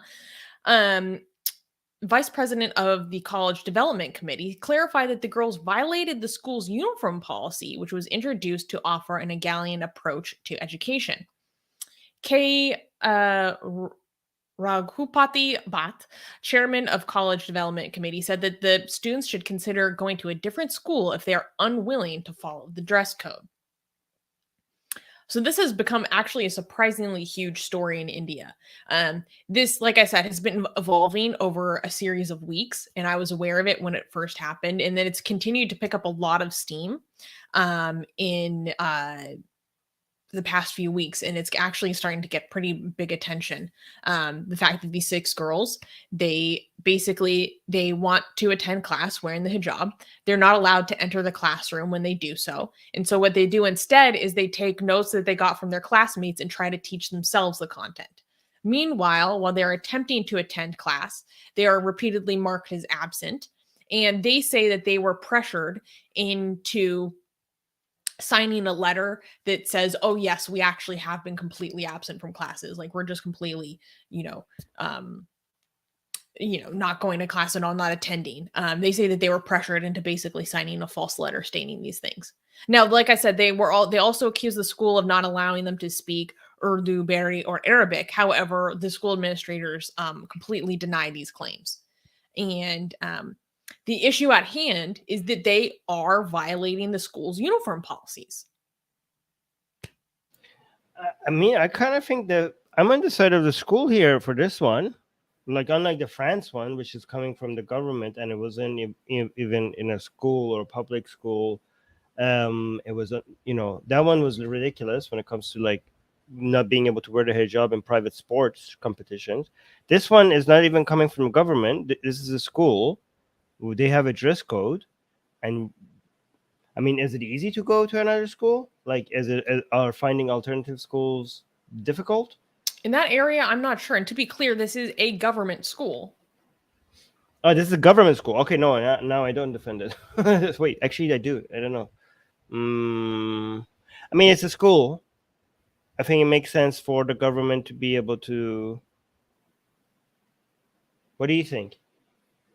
This is something I'm pretty torn on, honestly, because I've seen other people, granted, they were people who were from other organizations that were defending the girls. So there's been a lot of organizations that have come in and really taken up their cause and made it the huge story that it is. And they were saying, oh, well, it's not a problem when Christian girls, like maybe wear a crucifix, or Hindu girls wear a bindi. But you have a problem with this. But when I was reading very carefully those statements, and that didn't seem like it was necessarily anyone speaking specifically about that school. I want to know how applicable and how consistent this school's policy is. I haven't been able to find a lot of clarity on that, because if it was consistent across the board, then yes. No, it doesn't have to be. It doesn't have to be consistent, because this is not about no religious symbols. It doesn't seem like it. This is not our uniform. Because if this is like a school uniform, a simple cross doesn't necessarily really make it so that you're not wearing the uniform. Do you know what I mean? Like, you don't look like you're not wearing the uniform if you just have a small cross hanging from your neck. But if you change your outfit by this much, then I don't know, but that might be different. Maybe you go. What complicates it for me is that the school administrators are saying that this uniform is the way it is for an egalitarian approach to education. Yes, you're right. So that's what makes me think about all religious symbols. I don't know what the technical verbiage is, but that kind of language.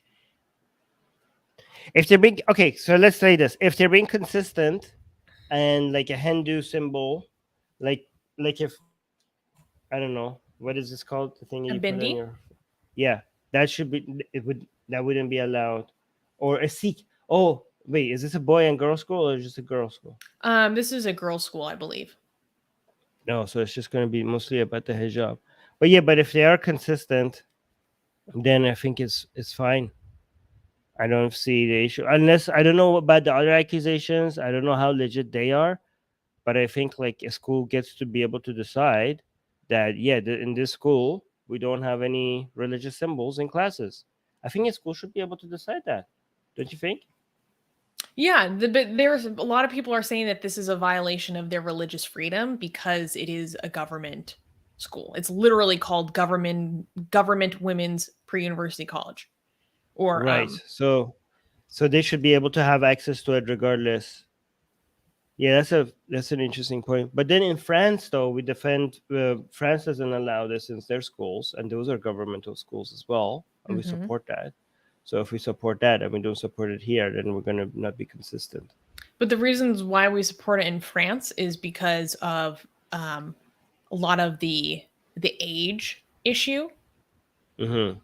And for people from India in the live chat, correct me if I'm wrong, I believe a pre-university is basically equivalent in the United States to the upper levels of high school. So in the US, we sometimes call high schools like a college preparatory institution but really it's a high school.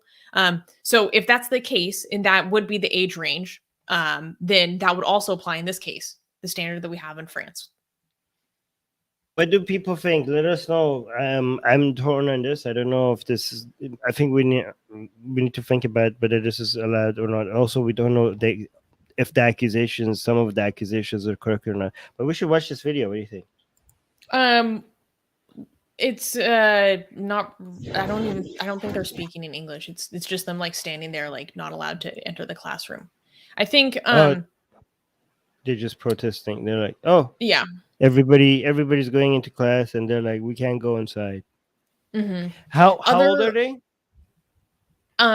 Like I said, people correct me if I'm wrong, but I believe they're probably 17 or 18. I think it's before college.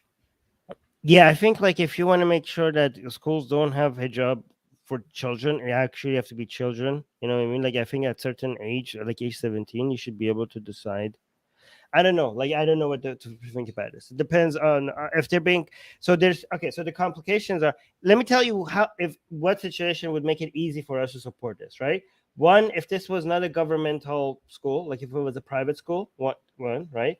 Two, if it was being consistent, they're like, oh, we're gonna be egalitarian, and we want to make sure like there's no religious symbols for anybody. Right. If those two conditions were met, they would be easy. I would be like completely on the side of the school, okay? But given that we don't know if they're like targeting only like Muslims, we don't know if they are or not. And given I don't know how I have to think about if a school is government funded and now they're restricting access to somebody because of religious symbols, whether that is right or not, and then have to compare that with how France does it. But France, like the way France does it is like it's across the board. It's not like every school gets to decide that. Like so, there's a difference in that as well. I have to think about like, well, does that make it better or does that make it worse? So I don't know. Let us know in the comments what you think about this. Like whether this is the right thing to do or not, right? And try to think about it. Yeah. If all things were equal, I would be on the side of the school. From what I've read, even so far, whether it's private or governmental. I think so. Yeah. Okay. Well, it depends on what the justification is. If it's on the government side. Yeah. Yeah. I guess so. Yeah. I think it's against if it's consistently against all religious symbols. I would be on the side of the school as well. Yeah. Beep Boop is saying Atheist Republic, except for the Sikh turban, generally all other symbols aren't allowed. It's very interesting how the Sikhs like get special privilege constantly. Yeah, what they carry knives. That's what does it. That's what does it. I guess I don't know. It's also amazing how the Sikh community produces some of the most aggressive radicals that are ready to retaliate in the most aggressive manners. And then yet they have been famous for being extremely tame and passive, having relative to others. Like they take their blasphemy very seriously. Oh, it's hardcore. Well, would you say it's a double-edged sword? I'm going to leave now. Yeah, please no. Susanna, go away. Oh yeah, actually, this is the actual reason. Somebody who's like not joking around. Yeah, because of the separatist movement. Yeah, it could start something really bad. Oh, Kiki is providing a little bit of context that I think I forgot to mention that is important. So Kiki is saying, this is a government school in the BJP state of Karnataka. I'm suspicious as I feel it's about intimidating Muslims more than following rules. I doubt it'd be equal. Yes, I do think it is significant that this is happening in Karnataka because so much of the news we've been covering recently about the heightening tensions on an extreme level are starting to come. Maybe it's just the news cycle and more is coming out of this state than others. But I have noticed, at least through what I follow, anecdotal, that there does seem to be a rise in tensions severely in Karnataka. And it does have to do partially with the elections in the area. So interesting. All right, let's move on. Can we cut for the next news? Yes, this is controversial. This is interesting. Next news. Next news, NBA team owner declares, quote unquote, nobody cares about the Uyghurs. Billionaire Chamath Palihapitiya, CEO of Social Capital, chairman of Virgin Galactic, and minority owner of the NBA's Golden State Warriors team, has come under intense fire for comments he made on the All In podcast, in which he stated, nobody cares what's happening to the Uyghurs, okay? He elaborated that the issue of the ongoing Uyghur genocide in China, out of all the things that he worries about, is quote unquote below his line.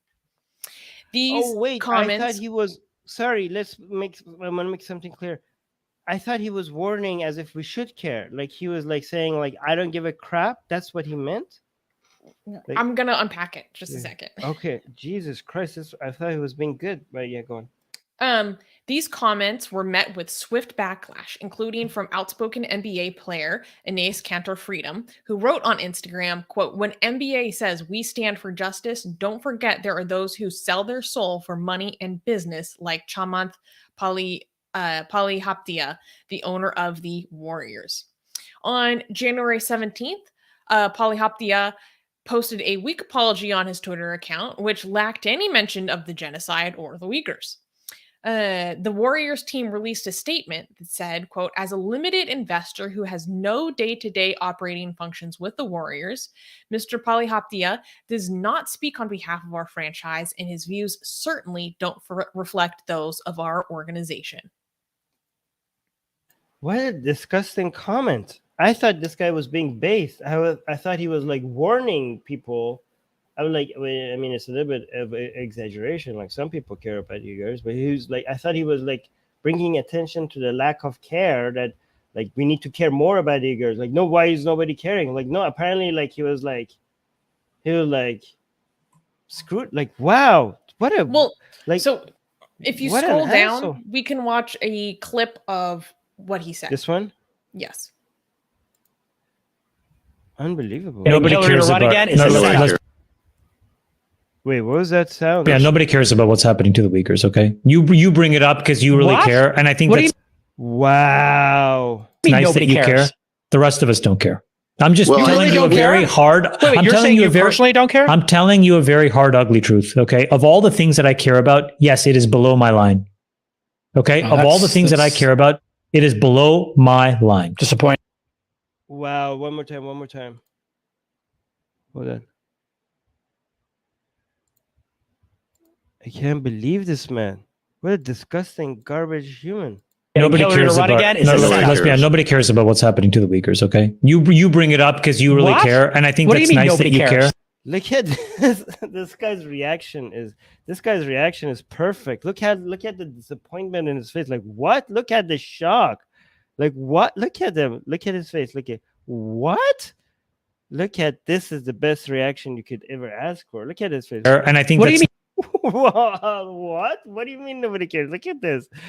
This is perfect reaction. Nobody cares about. Nobody cares about what's happening to the Uyghurs. Okay, you bring it up because you really care, and I think that's nice that you care. 10 out of 10. Thank you, whoever you are. I don't know who you are, but yes. The rest of us don't care.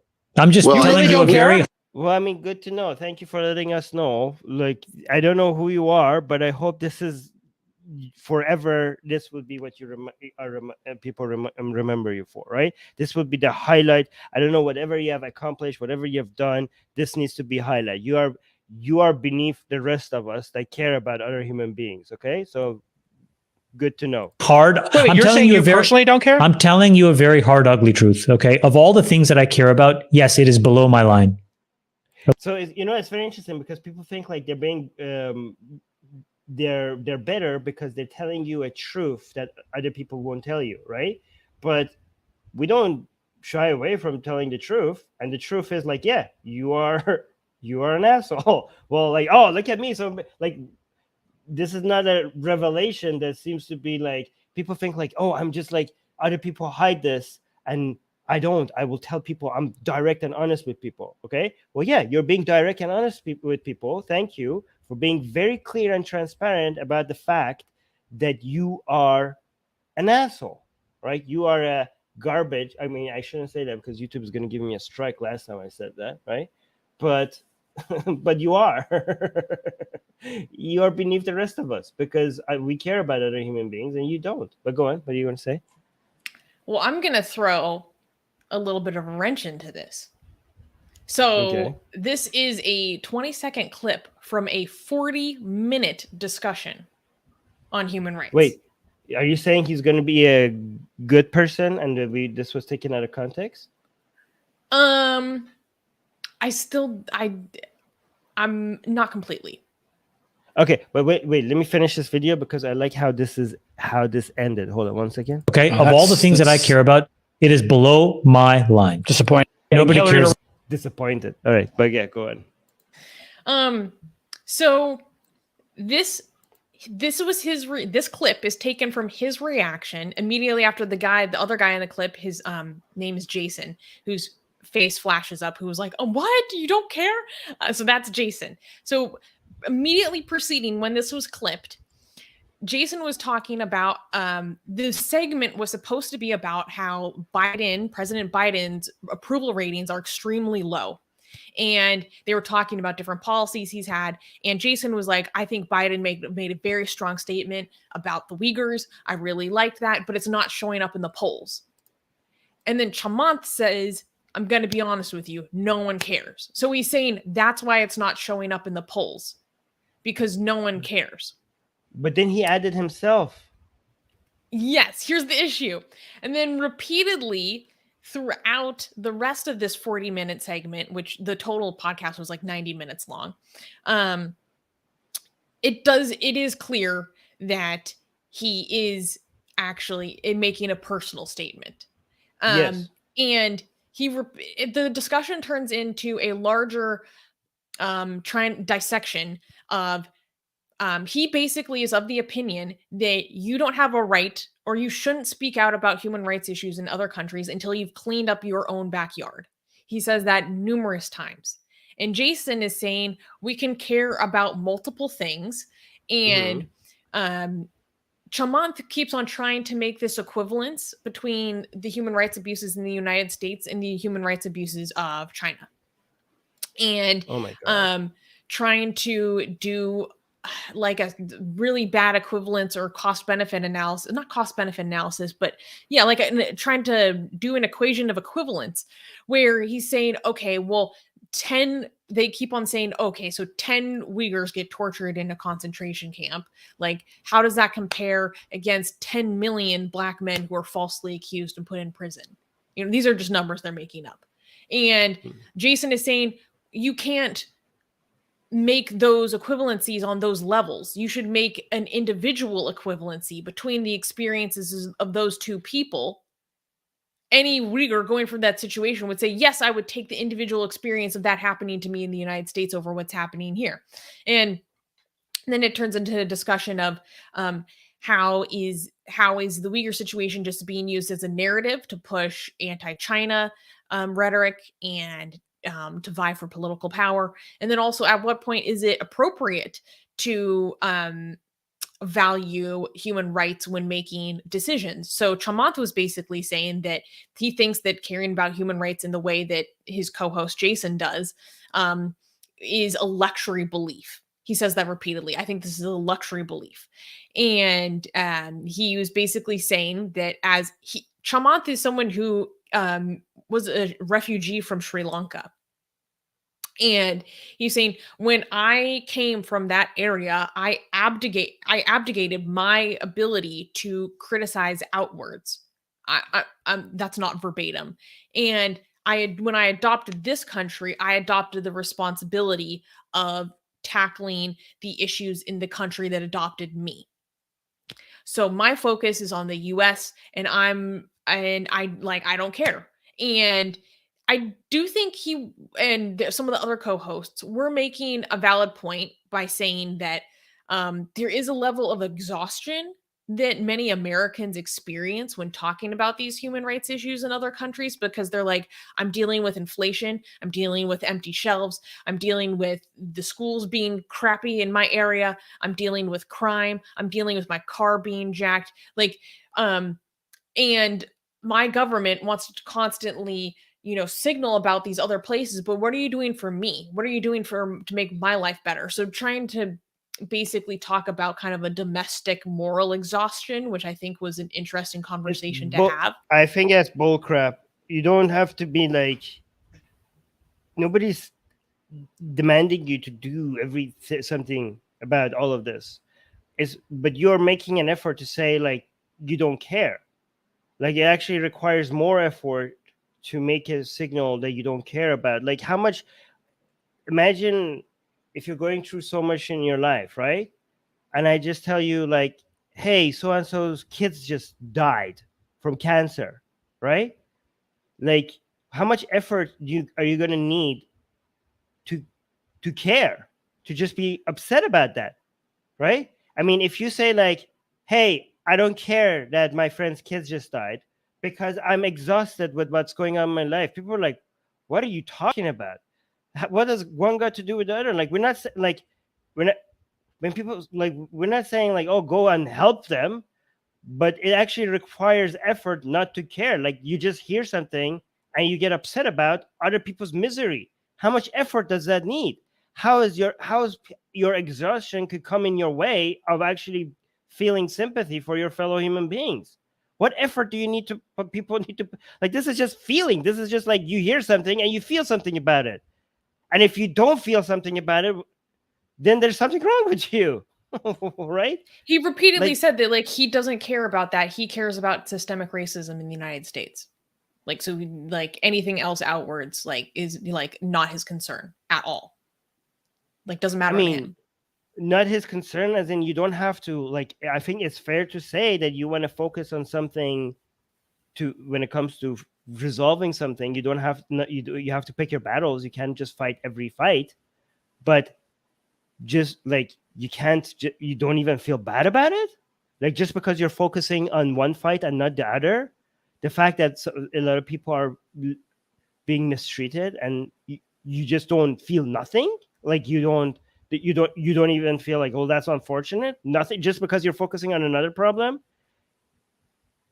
I mean, how much effort does it take to be like, yeah, also that's unfortunate. That's sad.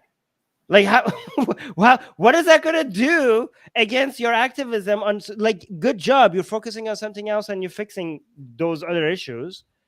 But why would you have even no care that it's like, I don't understand. I think that these it doesn't compute. One doesn't affect the other one. You could just be like for example, like me and you, right? Our activism is mostly about, like, I don't know, political, religious stuff, right? Enlightenment values, free speech. That's what we focus on, right? Blasphemy laws, human rights, okay? But we don't focus on climate change, right? That's not part of our activism, right? But we care about climate change, right? We care, and we're grateful to the people who are focusing on that. You know, me and Susanna, we're not putting any effort into doing activism when it comes to saving the climate, right? Our focus is completely on something else, right? But just because our focus is complete on something else, if somebody comes and tells us, oh, what do you think about climate change? We don't go on like, we don't care. We don't care about the climate just because we're focused. Like, we don't say that. Like, yeah. But yeah, go on. Well, he was basically repeatedly stating that he's compelled to care about the things that he can do something about. He's like, I can't do anything about this, but I can do something about what's happening in my backyard. Yeah, those do not, it doesn't compute. Just because you can't do something about it, that doesn't mean, if you don't care, then there's something wrong with you, okay? When we say, if you know, that doesn't mean you have to do something about everything that happens, okay? Let me go back to the example that I made. Like, if I say my best friend's kids just died, right? Well, you can't bring the kid back to life. Are you gonna say I don't care? And if imagine how heartless you sound if I say I don't care that your kid just died.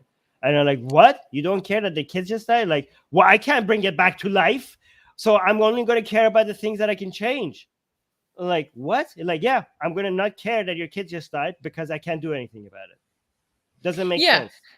I think it was a really, I mean, like I said, so on Twitch, by the way, guys, follow us on Twitch.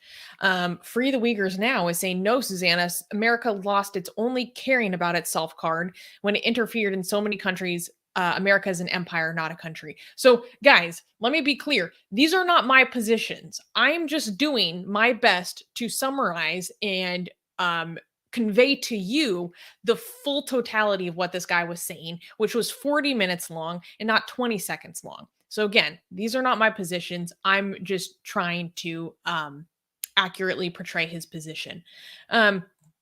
It evolved into a bigger conversation about, okay, well, what can we do? Because the hosts of the show are like venture capitalists, or they manage funds, and so they talked about like who they do business with, who they manage money for, and then it turned into a conversation of like, okay, well, do you accept money from Saudi Arabia, and do you work with them?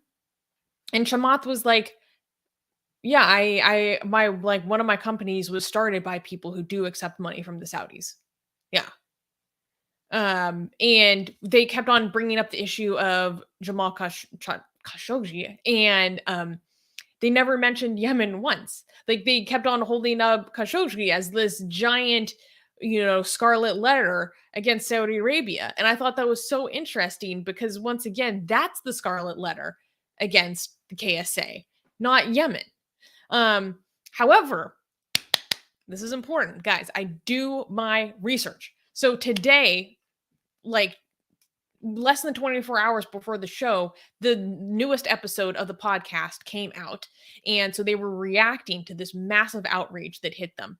And they, because there's 4 hosts of the show, they were reacting to how one of the hosts was like, I really feel like it was a witch hunt and like a mob. And this was cancel culture because he's like, the mob more than anything highlighted the hypocrisy, and that Chamath was right, because who are these people who are outraged, acting as if he committed genocide himself? What are they doing about the situation? They're texting on their phones from China. Their money goes back into China. They have economic benefit from the cheap labor out of China. So it's all hypocrisy and just virtue signaling, and it's cancel culture. Bull crap. It's not cancel culture okay. You know what? If you say something so stupid and people come after you for it, and that's cancel culture, you know what? I'm in favor of cancel culture. Okay, everything, like, hey, I said something and you told me that it was wrong. I'm being canceled. Cancel culture is coming for all of us.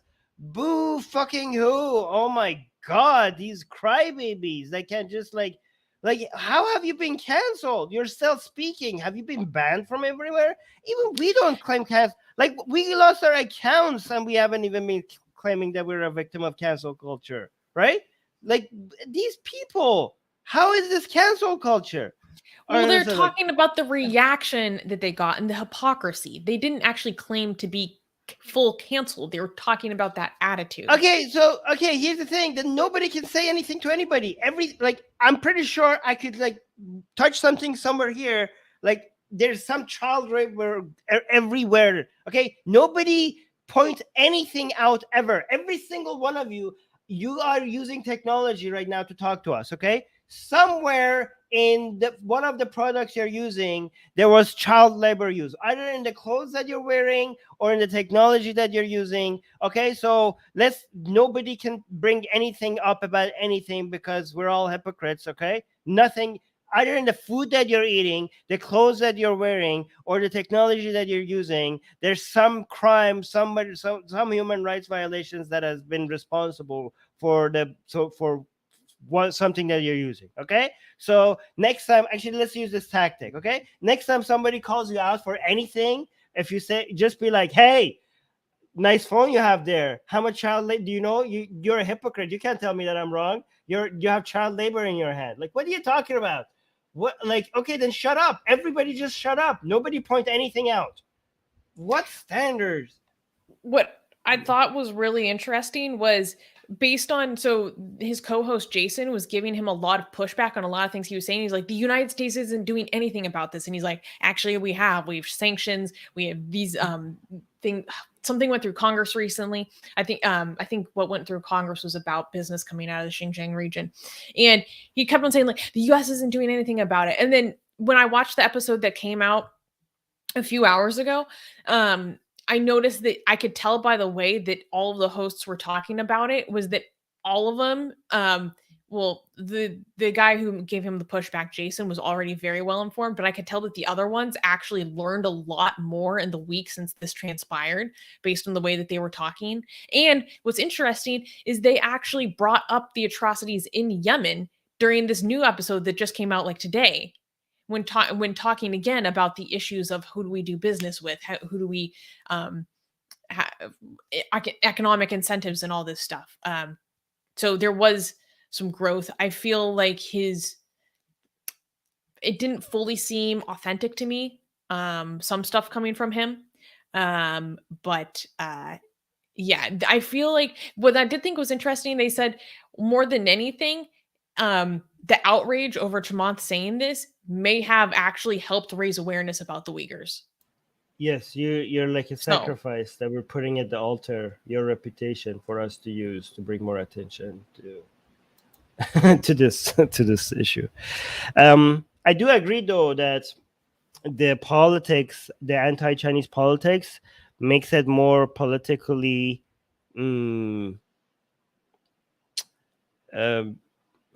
profitable to bring attention to Uyghur Muslims, right? So unfortunately, the Yemeni situation doesn't have that. You know what I mean? Like, but I'm not complaining. The Uyghur situation does need attention, and the fact that being against the CCP is a politically profitable thing to do, and if the Uyghur situation is being used as a way to fight against the CCP, I understand that the motivations sometimes are not necessarily purely because of the interests of the Uyghur Muslims. I understand that that's how it works. But at the end of the day, because the situations of Uyghur Muslims is really bad, even if that is their real motivation, so be it. You know what I mean? So be it, because they deserve all the attention they could get.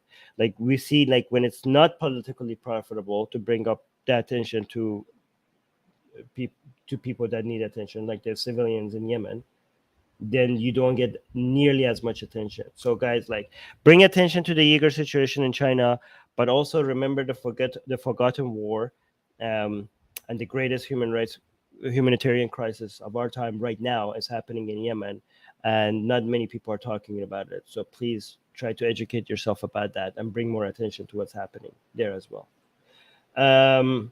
All right. Let's go to the next news. And we can clap for this news. Next news. New study. Ending religious education does not lead to decline in morals. On January 3rd, the Global Research Network, I think it's maybe pronounced Cesfio. I don't know. Cesfio. I don't know. It's German, okay? They released a preliminary paper on the social ramifications of withdrawing religious education from the school setting. The authors of the article used data from post-war Germany, where compulsory religious education was gradually abolished and replaced with non-denominational ethics instructions from the 1970s through 2004. The article claimed that the staggered termination of compulsory religious education led to more equalized gender roles, fewer marriages and children, and higher labor market participation and earnings.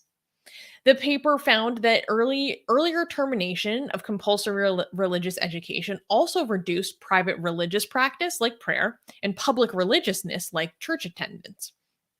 The paper also mentioned that removing religious education from schools did not negatively affect, quote, reciprocity, trust, risk preference, volunteering, and life satisfaction, and that, quote, results indicate that religious indoctrination in school can indeed exert a lifetime influence on students. Wait, so it's not just that it doesn't decline; it also improves if you replace it with something more secular, like ethic. Yes. Yes, so it's more than it doesn't decline. It actually it's better if we remove it.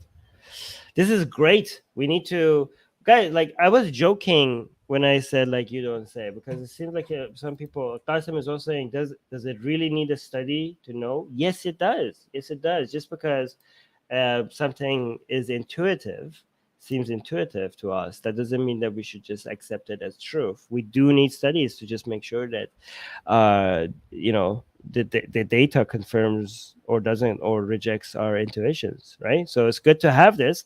Also, this is, guys, save this for debates because we keep bringing stuff like this. We have to, like when it comes to, instead of just using rationality to make a case, it's always stronger to use empirical data to make a point, right? Like we always have to make a point on how our moral systems are more efficient and have better results than religious ones, right? The secular ones are superior, and usually we make it a bit. We have to use rationality, and we have to use like philosophical arguments. We're like, well, because of this and this and this, but that's never going to be as strong as like, boom, here's the data. Right? So this is going to be a very powerful weapon on our side to use in debates and to win people over to our side, right? So this is a godsend. So no, seriously, like I am actually thinking of bringing, mentioning this on the Persian show, because on the Persian show we are constantly now talking about morality and different different moral philosophies and ethics, talking about the difference between utilitarianism and, I don't know, virtue ethics and God, what is it called, the divine command theory, right? And why the utilitarianism model and other models are better than religious ones, right? So I'm actually going to, on a Persian show, I'm going to bring up this study to show like that we have the data. We have the data. The data shows that we were right. So this is great. What do you think? Yeah, it's really interesting. It was. I didn't have time to look over the full methodology of the paper, or look at their sample. I was mainly digging through their conclusions. But I think one thing that plays into the strengths of this paper is that it was done over a longer period of time, as the abolition of compulsory religious education was enacted on a state-by-state basis. And so because this had a staggered abolition, you're actually able to look at these changes longitudinally and better examine how the impacts of how much compulsory religious education has on your longitudinal outcomes. And I also thought it was very interesting about how in the paper they talk about, I can't remember the exact phrasing, but they made it very clear that they're highlighting that this wasn't that there was no ethical teaching, but it was a non-denominational values-based education. So they're replacing the religious education with values-based education. And I thought that was very interesting. One, it's important, and two, the way that they were talking about it really piqued my interest. Wait, do they have a control group? Sorry, I was like, do they have like a comparing to like, okay, religious-based education, moral education, a values-based one that is not religion, and then one group that did receive no education on ethics as a control? I don't know that. Presumably, their control would be people who completed compulsory religious education. No, the control group should be one that received neither. No Well, ethical no, education. this isn't a control. This isn't a trial Yeah, I know. This is just okay. because No, it's I'm not just a saying trial. ideally. That's why I was saying it would be the group that completed all. I of know. it. That's not going to be possible. I was just like ideally in an if you could control, if you could like create a. I mean, how many people were they studying? This is like one of those study that something happens and then you come after and you like look at what happened. Like it's not like it wasn't set up as a study. It's retrospective. Yeah. Okay. There you go. Those are the words. Okay. This is what I do. All right. Do you want to add anything before we go to the next news? No, don't religiously indoctrinate your kids, please. Didn't serve me very All well. Well, actually, you turned out so good. So, but I struggle. Oh, okay. And I wouldn't have these struggles, these particular struggles, if it wasn't because of these things. True. All right. Stop asking questions. I'm not going to answer questions that have nothing to do with what we're covering. You keep asking the same question, and you think like I'm going to answer it. It has nothing to do with what we're talking about, so I'm going to ignore it. All right.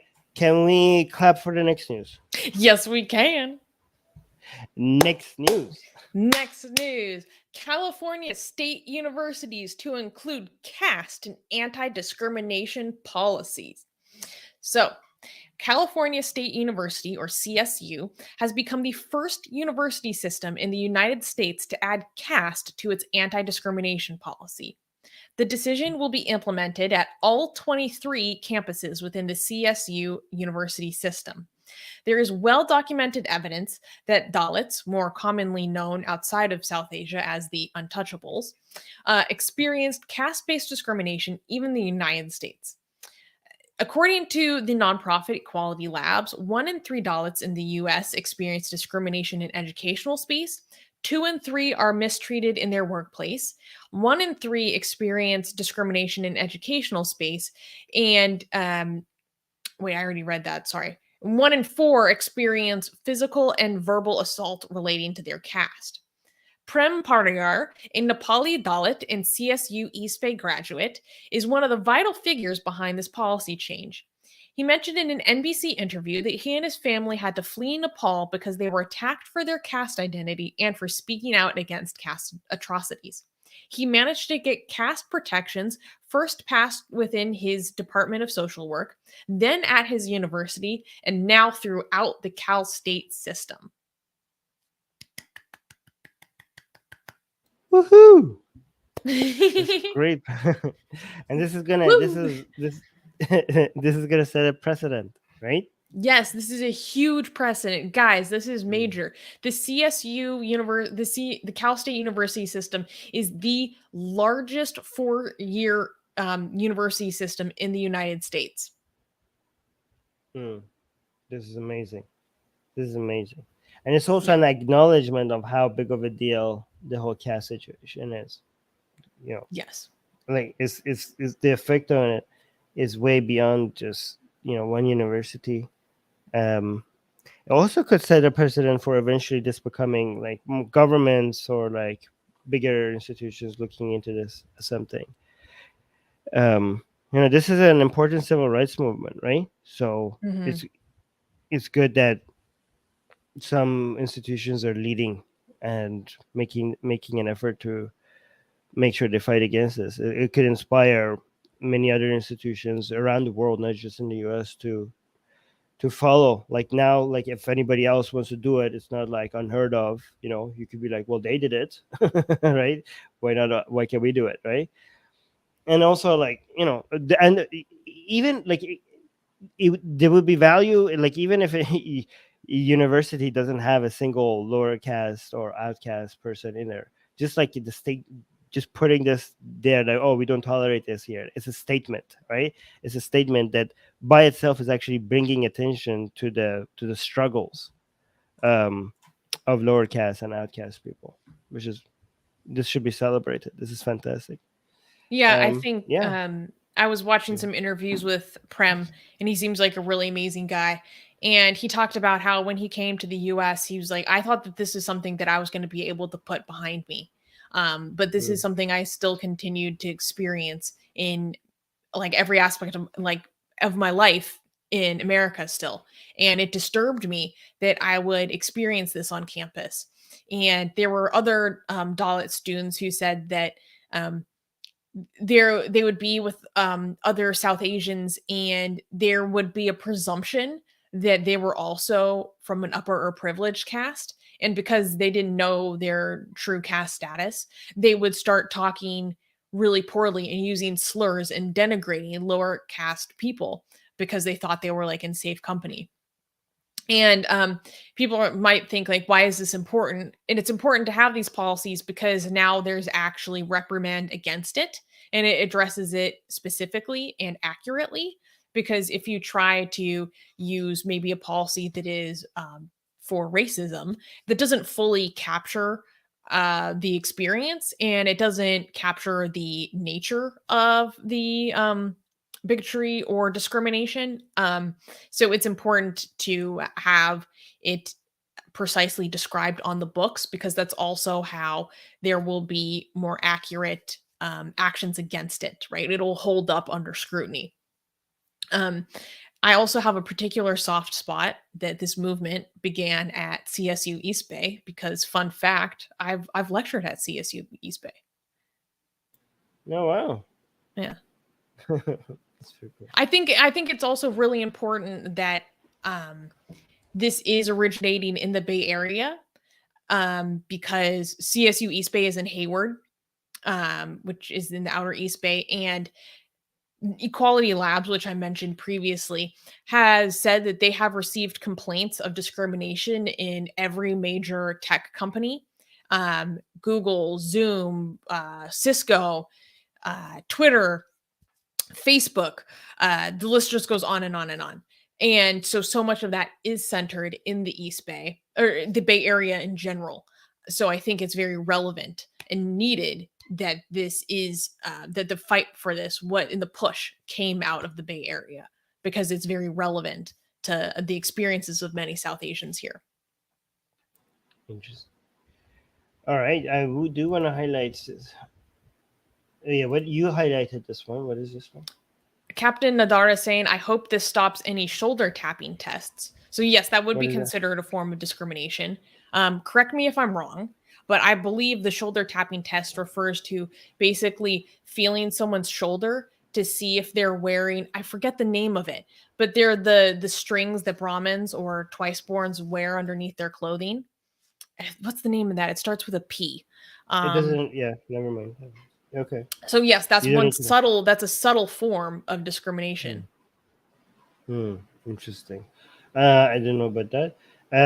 I do want to address this on somebody. Random Buddhist guy saying equality for caste. I think like it's important for us not to ask. Maybe let me know what you think, because I don't think we should be asking for equality for caste. We should be asking for the abolishment of castes. We don't want to have castes that are equal. We don't want to have castes at all. Right? I think so. Yeah. That's easier said than done, though, because that's yeah, but that's a goal. I didn't say it's easy. Yeah, you would have to divorce for many people like the meanings of their last names from. Yeah, but always like whenever when we define a goal, it's not a suggestion that's an easy choice. Yeah, no, I know. I'm just thinking out loud. Yeah. Sorry. Oh no. I did the opposite. Did I cough and then mute myself? Yeah. All right. Can we clap for the next news? Oh, I mean, we'll clap because it's Atheist Republic news. Yeah, nobody died, so. True. Yes, also. And actually, it's kind of a. Let me tell you let me give you the positive spin to people, right? So, all right. And next news. Next news, YouTube fails its creators. The struggle to gain remonetization. Guys, unfortunately, we have to remind you and as well as me that we have been fully demonetized from YouTube for almost a year. And this is harmful for our organization because it is an important source of revenue for us. But it's particularly frustrating because we went through the processes of deleting hundreds of our videos to try to clean up our act, because of course YouTube doesn't tell you specifically what you did wrong when you are demonetized for it was like hate speech and intolerance. Again, you would think if it was as serious of an accusation as that, they would be more specific in telling you, but I guess they don't care. So it's and then we reapplied, and then when we got reapplied, we actually got hit with another strike that again was a incorrect strike that has since been overturned. And then we reapplied again in September. And YouTube tells you when you reapply for the partnership program that they will review your application in a month, 1 month, and then get back to you. Well, like I said, we reapplied in September and we still have not heard anything. It's just radio silence. And this is a huge failure of this platform in taking care of the creators or people that actually make the platform what it is. After all, we are drawing your eyeballs on this, right? Your attention. It's really, I forgot what I was going to say. Oh yeah, just how little they care about your own ability to continue to do what you do, which is drawing traffic to their platform, because this does affect our ability to continue to do these things, to improve our what we do, to improve the quality of the experience for our audience. And because we're not allowed to help get the it disincentivizes further creation and engagement with this platform, because they're not actually fulfilling what they say that they're going to do, which is actually get back to us about if we can maybe get some money out of all this work we put into things. Yeah. Okay, well, it's not all bad, because technically what led this demonetization was the reason why so many people found us and supported us financially on Patreon. Like, the net has been beneficial, right? Like, the net has been like, we lost monetization on YouTube, but because of all the attention that this got, all the attacks that it got, we got so many patrons, so many people. By the way, link to our Patreon is in the description, that it offsetted the loss, right? So thank you for everybody who's supporting us on Patreon. Well, you guys it didn't completely offset it. It helped. No, it actually did offset it. Like, we were, no, it offset it by more. Yeah, I'll give you the calculation. We doubled our patrons. Yes. Well, anyways, yeah. I'll show you all right. But, and here's what YouTube responded. Oh, actually, not only that, we did. I'm not going to tell you, but the other monetization, I'm not going to tell you because some people might want to go after that as well, right? But if you add the other thing plus the Patreon, because of what have happened, then it offset it by a lot. But anyways, I'll tell you later. Well, well, okay, so yeah, but we still do need to. It would be a lot very good if we could get this monetization back. So this is YouTube on December 16 telling us that if you haven't heard back from us, it's because your channel is being blah blah blah. Is being reviewed for additional reviews, and we'll be putting more effort, resources into making the final decision. But this was in December 16th, right? But you actually reached out to them again after this, right? Yeah, I put the second link in the document. Oh yeah, actually, it's the second link. So this was. Why is that not? No, you put two of the same links. No, wait, hold on. Did you? The second one is more. Yeah, because the second one, we got the Hindutva responding, right? Yes, I believe so. You might have seen a little bit of it in the replies of this tweet too. Oh, Actually, here. This one is the more important. Yeah. Okay. So you posted to YouTube saying YouTube. You want to read this because and then I want to. yeah, I said at Team YouTube, why do you treat your creators like they are worthless? We reapplied for monetization in September and we're still in limbo. We have done everything, gotten rid of half of our library, 10 years worth of work, and still nothing from you. Right. Yeah. Because we had to delete because when they demonetize you, they don't tell you which videos are the problem. So we went through our library of videos and we had to just guess, and we just anything that could have been slightly an issue, we removed it. Like years worth of work, years worth of videos, and we just deleted them all, right? And now these are people you shouldn't be making money. Like these are a lot of Hindus for came in and they think like they're telling us that we're like being hateful or bigoted. Wait, click on show more replies. Oh yeah. Oh, here's YouTube. Appreciate all the info. We have passed this info to our team for a closer review. Thank you for your patience in the meantime. This was January 12th. No, but then click on that tweet. Click on the reply from that tweet. Oh, it's not showing. No, click on the tweet itself. There we go. Show more replies.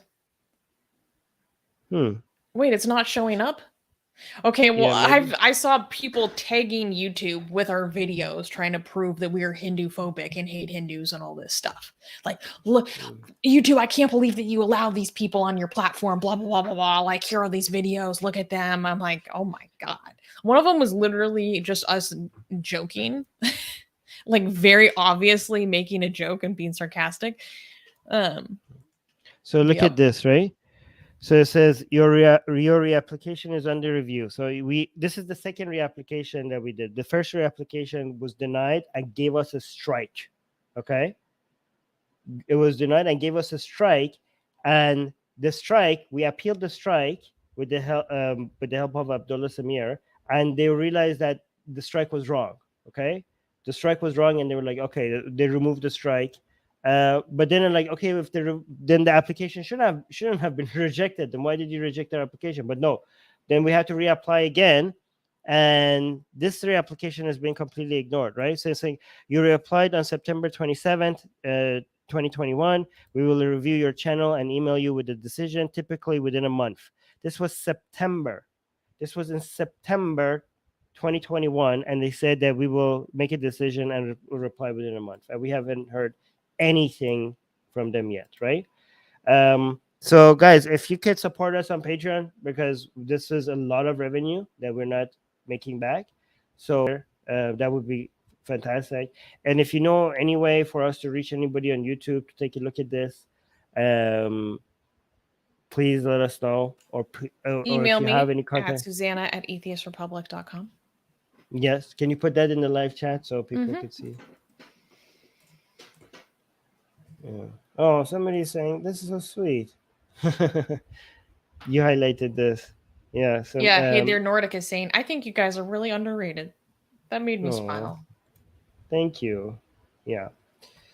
Yeah. It's been almost 4 months. They said that we're gonna get back to them to get back to us in 1 month. It's been 4 months, right? So it's also very frustrating because we watch like videos from, I don't know, like Daniel Herraju. Which is and he's like who's advocating for a world where like gay people can be executed, right? Openly is advocating, like no shying away from it, right? Saying like this is what he wants. He clearly states that on his YouTube channel, and his channel is fully monetized, right? And we here on this channel, we're fighting against genocide. We're bringing attention to crimes against Muslims, crimes against atheists, crimes against Hindus, crimes against Jewish people. We're advocating for human rights. We're advocating for tolerance. We're like fighting against, hate. We're supporting LGBT, but and we get strikes, we get demonetized, and when we appeal, we get ignored. Like, what do we have to do to, like, there's no bigotry, there's no hate here, right? There's no, I don't understand, like anybody who checks our channel, like unless you're like somebody like one of these Hindutva who thinks that talking about your gods in an unfavorable way or in a sexy way, if you think that's hate speech, right?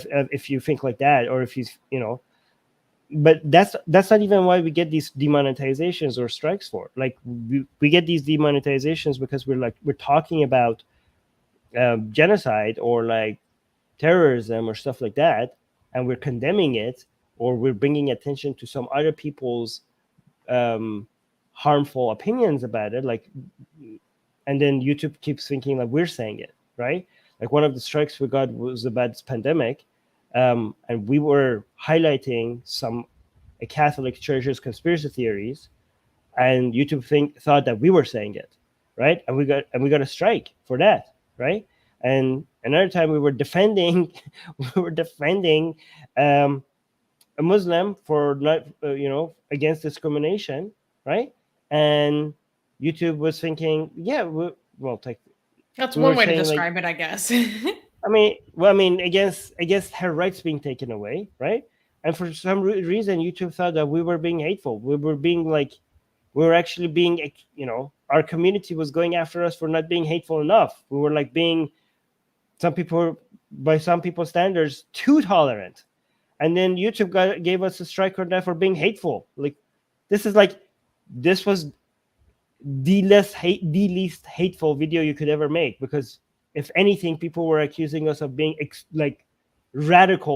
too radical with our tolerance. That's how it was. And that one got a strike for hate speech. Like, it's such a joke.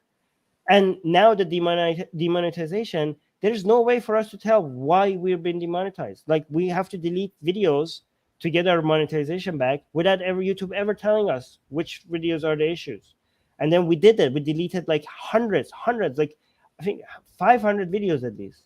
At right? least, minimum. At least 500 videos, because we deleted 500 videos because we can't tell which videos are the problem, right? And we reapply after like getting rid of all our hard work, things that we were like really hurt for us to delete because we care about these videos, right?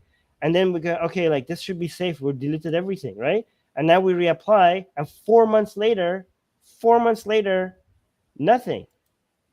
Imagine after all of this, them making you wait, that the response comes and it's rejected, and they hand you a strike just in case you don't feel like discouraged this is how enough. Discouraged enough.